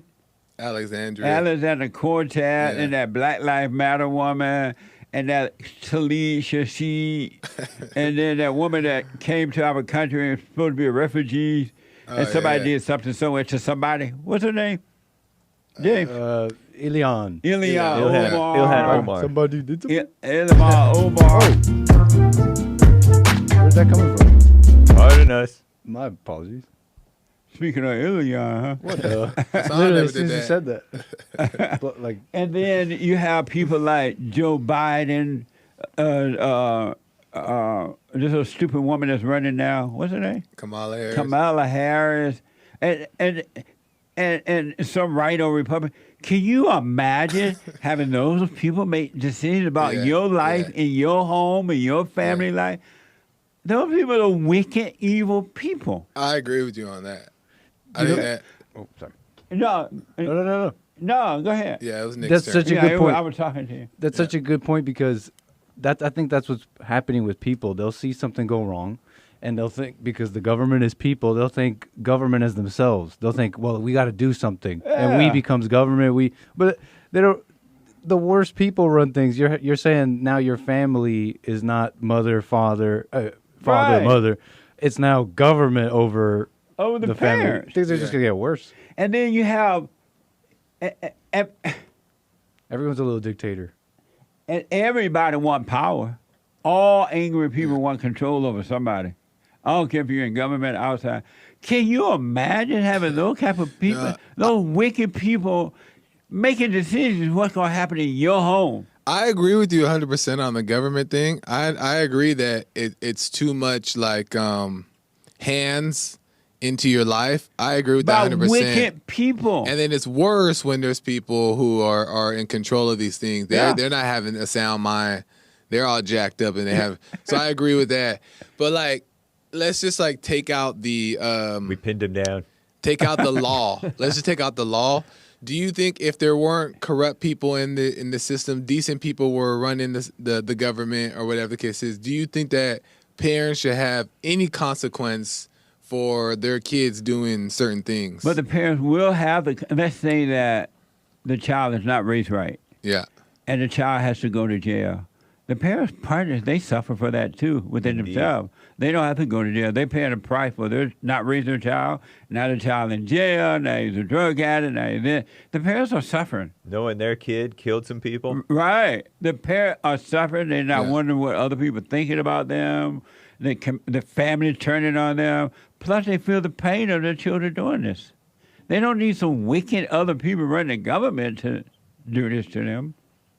You got evil people. Their kids are all screwed up in the government. Don't be so vindictive, Joel. I think they need to feel both pain. Whoa. Physical and spiritual. What? So execute the child and charge the family for the bullet. So do you disagree with me when I say that the government have no business in our personal life, period? Yeah. Their thing, we pay them to fix the roads, make a strong military, do stuff like that, not to run our lives. That's one of the things that blacks kind of know. Even like the crooked blacks, they know not to involve the police if they can help it. Right. I wish that they knew not to involve the federal government or the UN and all that stuff because they tend to want to go. Well, there's money in that. Government. There's money in that. True. A lot of money. So, yeah, I agree with you. Joe, just think about this. Human nature is evil, period. And then you're giving these no good people, already giving them power by voting them into government. And now they try to figure out how to get all the money they can get and make everything. They buy big houses, they live behind gated fences, and they protect it. Yeah. And so they tell you can't even have a gun. Yeah, I don't like that. If you, if somebody robbed your house and break in your home and you protect yourself with your gun, you're going to jail, not the break in.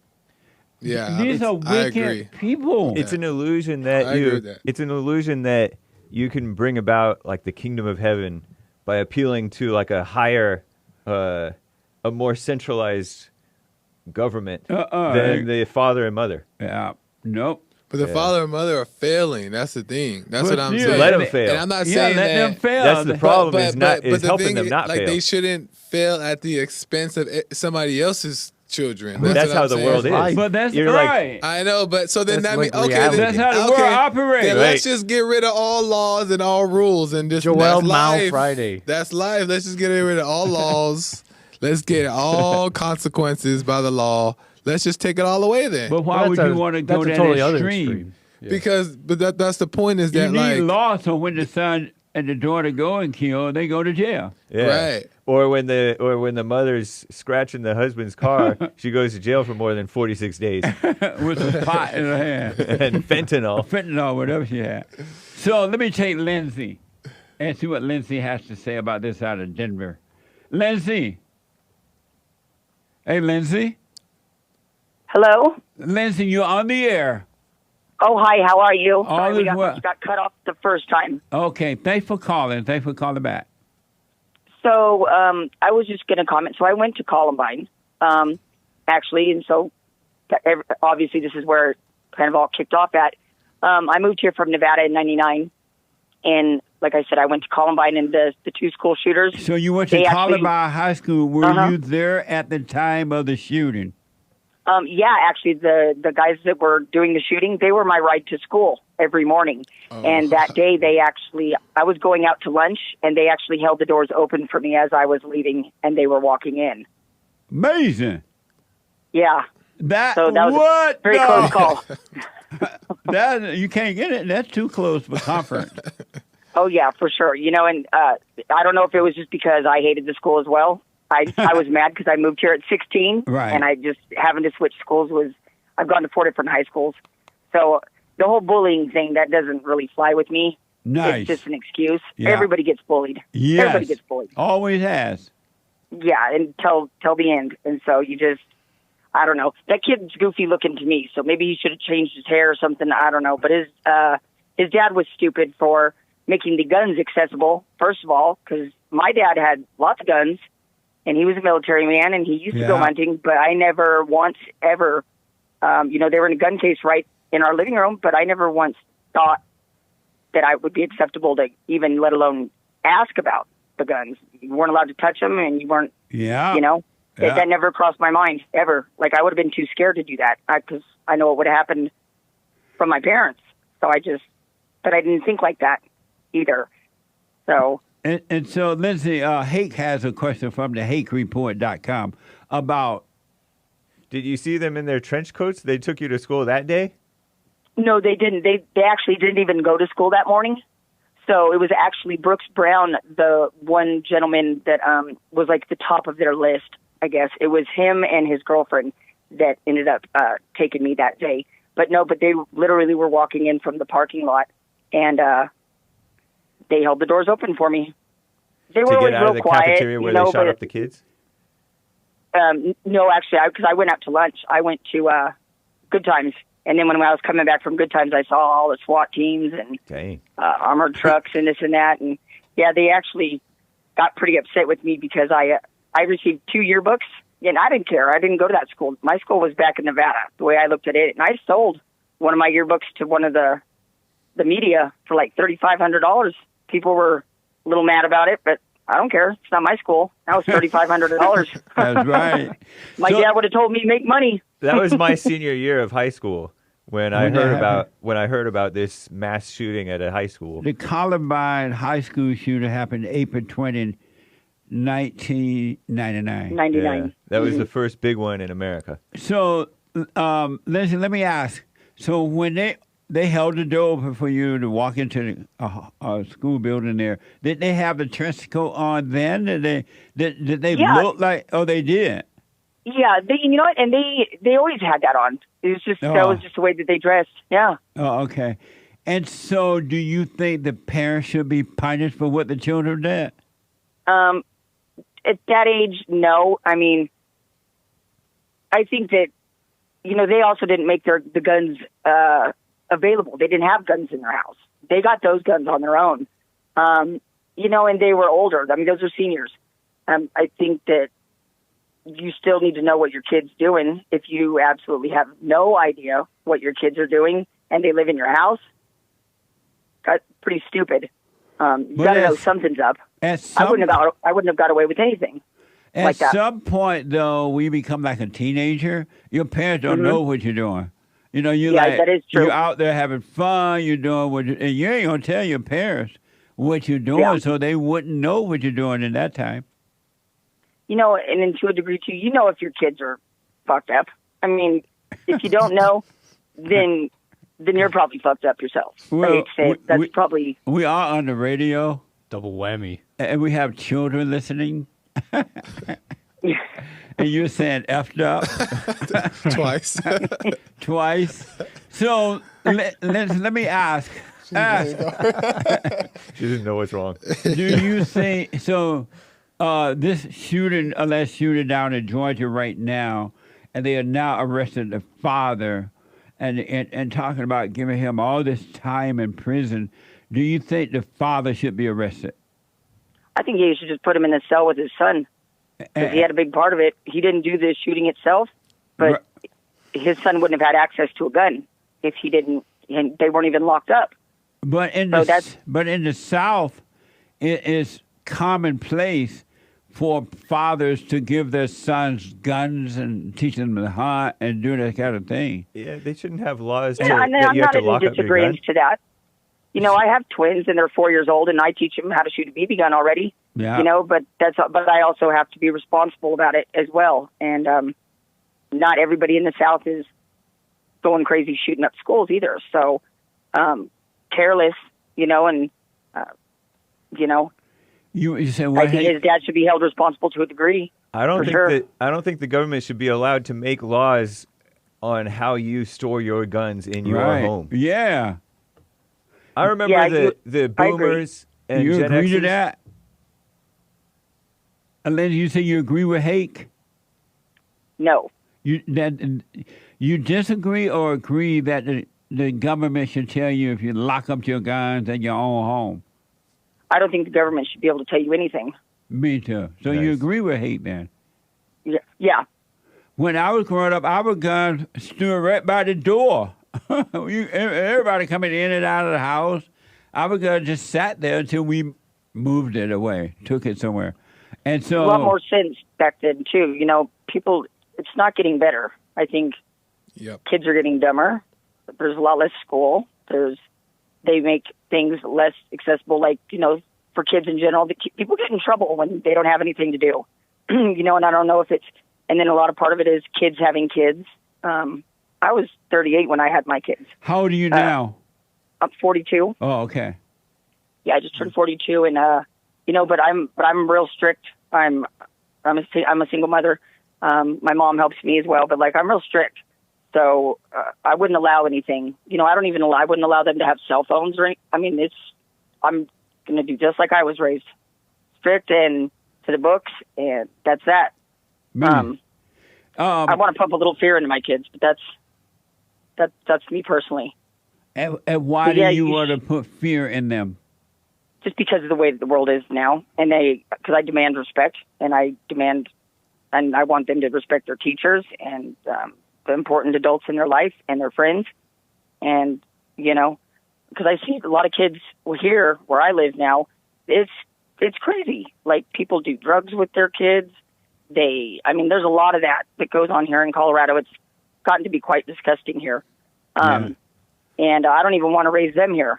So I'd love to move out of this state, but you should be allowed, you know, if your kid has any sense the way you're raising them, you're not going to go tampering with the gun if you know better. Yeah. You know, the way I look at it. So you're right. You should be able to have a gun at the door, you know, especially depending on where you live or, you know, just whether it's up in your closet or whatever. You know, it's a lot of it has to do with how you're raising your kids too. I mean, because everything you're putting into their head, they're a blank page from day one, you know, and it's all what you're going to put on that page is how they're going to live their life. So let me ask one last question, and I don't know if you guys have any question for her. If you do, let me know. But Lindsay, when this incident happened at Columbine, you were a student there at the school. You knew the guys you said that did this. Were you traumatized by what they did? No. Yeah. Thank you. Not at all. Not at all. Thank you. What a mess. Not one bit. Nice. Nope, until when they closed the school down and they had to open up the school in Dakota Ridge for us all to go to, I was like, oh, geez, here we go. What was it? Counseling. I don't need counseling. Nice. Thank you. Bye. Right on. So, yeah, I don't need all that. That's nonsense. You know, and that's not what I'm going to school for, to be counseled. So I just was like, I got one class left till I graduate. This is ridiculous. And I just stopped going and found another school. Right. Because I didn't need to. Yeah, that's for betas. That's right, beta. So was Brooks Brown, you mentioned Brooks Brown took you to school that day? Was he killed by them? No, actually. They wanted to? He would have been if they would have got a hold of him. Because they used to be real good friends, and then they weren't, and they were looking for him first. Oh wow! Okay. Yeah, and he got actually warned by another student. Hey, you know, I think that they're up to something, and he ended up leaving early in the morning, and he went home, told his mom, and then that's when the shooting happened. So but he was real good friends with him for a long time. The alleged shooter didn't like Brooke Brown or something? Yeah, the alleged shooters they were real of good the friends Columbine at one time. thing. They were friends. Yeah, they were real good friends. Oh, okay. Eric was, and Eric got into some legal trouble, to my understanding, and Brooke's parents were like, "We don't want you hanging out with him anymore," and that really made Eric mad. He had a short fuse, yeah, and so that's why they weren't friends anymore. Wow, crazy! It's amazing hearing this firsthand. Yeah, somebody that was actually there and knew the people. That is weird. Yeah. And so, would you normally have been in that area at that time? Would I have been? Yeah. I moved here in January, and that happened in April. So I was only here for 3 months. The only thing I did, because, it's hard to move to another school, and I have no problem making friends. I just had no interest in it. So all I would do is I would just kind of hang out. I'd get on the phone, call my friends back home, or I'd just work on schoolwork. Sometimes I would just go sit in the office just because I didn't have, didn't have an urge to make any new friends. I just wanted to be done with school. Like I said, so I was only there for 3 months. But I always eat. I never hung out in the cafeteria. I like to eat lunch. I don't like to go to the library and study. I want to eat lunch. That's right. So, Lisa, what was it like being in high school at the time and then knowing the people who did this? After the incident happened, were you think like, wow, I knew them. I know who they are. I knew them. I knew the friends. What was that like for you, knowing them? Hell, I liked the media. The media I liked attention? I liked everybody back home seeing me on TV.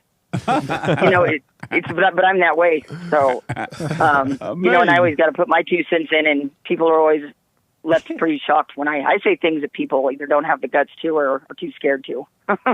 I just say what I feel. That's why I sold the yearbook. Get that bag. Yeah. Lindsay, amazing call. Call me again. I really, really Thank appreciate your input. Yeah, no, thank you. Thanks for putting me through. Yes.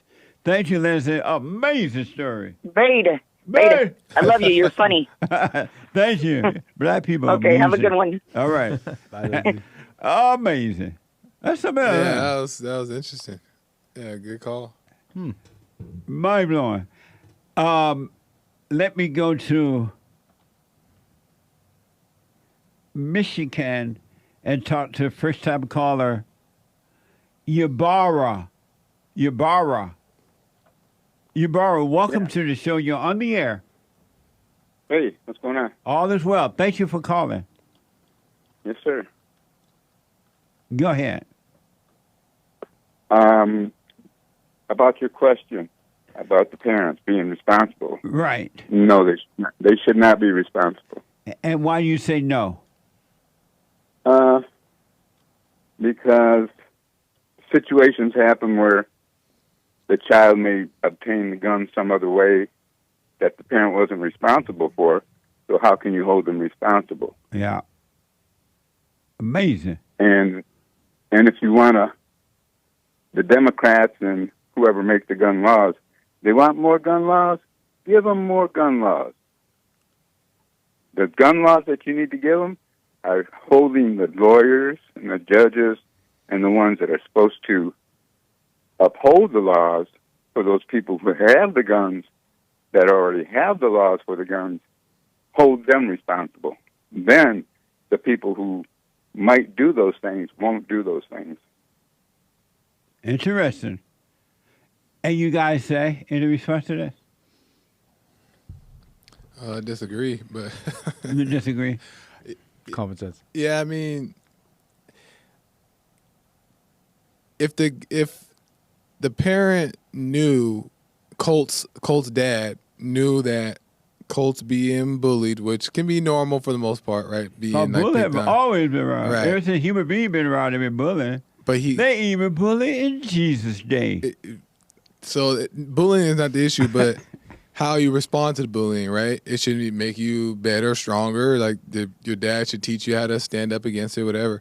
But Colt's dad got warnings about this little threat on the gaming thing. So that was one thing. And then he did have guns. But the boy said he didn't do it. Right, but it should make you like just start paying attention. And my parents would say, okay, Pachi, Pachi didn't do that, go sit down. But your parents were different. So that's the only thing. But I still feel like they're at fault. That's right, because Joel's wanted to charge Ethan Crumbly's parents for missing the signs. Oh, them the most. Because they missed the signs. He done drew on the paper him shooting up the school. And the parents, they're like, I agree that if the parents are negligent, they should be responsible, yes. But if they're not responsible in any way, they put the guns away, they raise their kids right, and their kid goes out and does something bad, you can't hold them responsible. But let me ask you this, and then I got to run here because of time. Should the government, a body of people, no different than you and me, should the government be telling us what to do in the homes, where we have to lock our guns up, how many guns to have? Should the government be telling us what to do? Absolutely not. That's the problem. That's where the problem is. You got low-life people in government telling us what we can and cannot do. But Jesse, if the lawyers and the judges and the people that are prosecuting these people, if they would uphold the laws, that the gun laws are already there. I mean, the gun laws are already there. Right. But they're not upholding anybody responsible that are letting the people off that are doing the crimes. They're letting them free. So you start holding those people accountable, and then the people, then the judges and the lawyers, if they're responsible, they're not going to let those people free anymore. That's right. Amazing. I appreciate it, man. I got to take a break. Call me again. I appreciate it, all right? All right, we'll talk again, brother. Okay.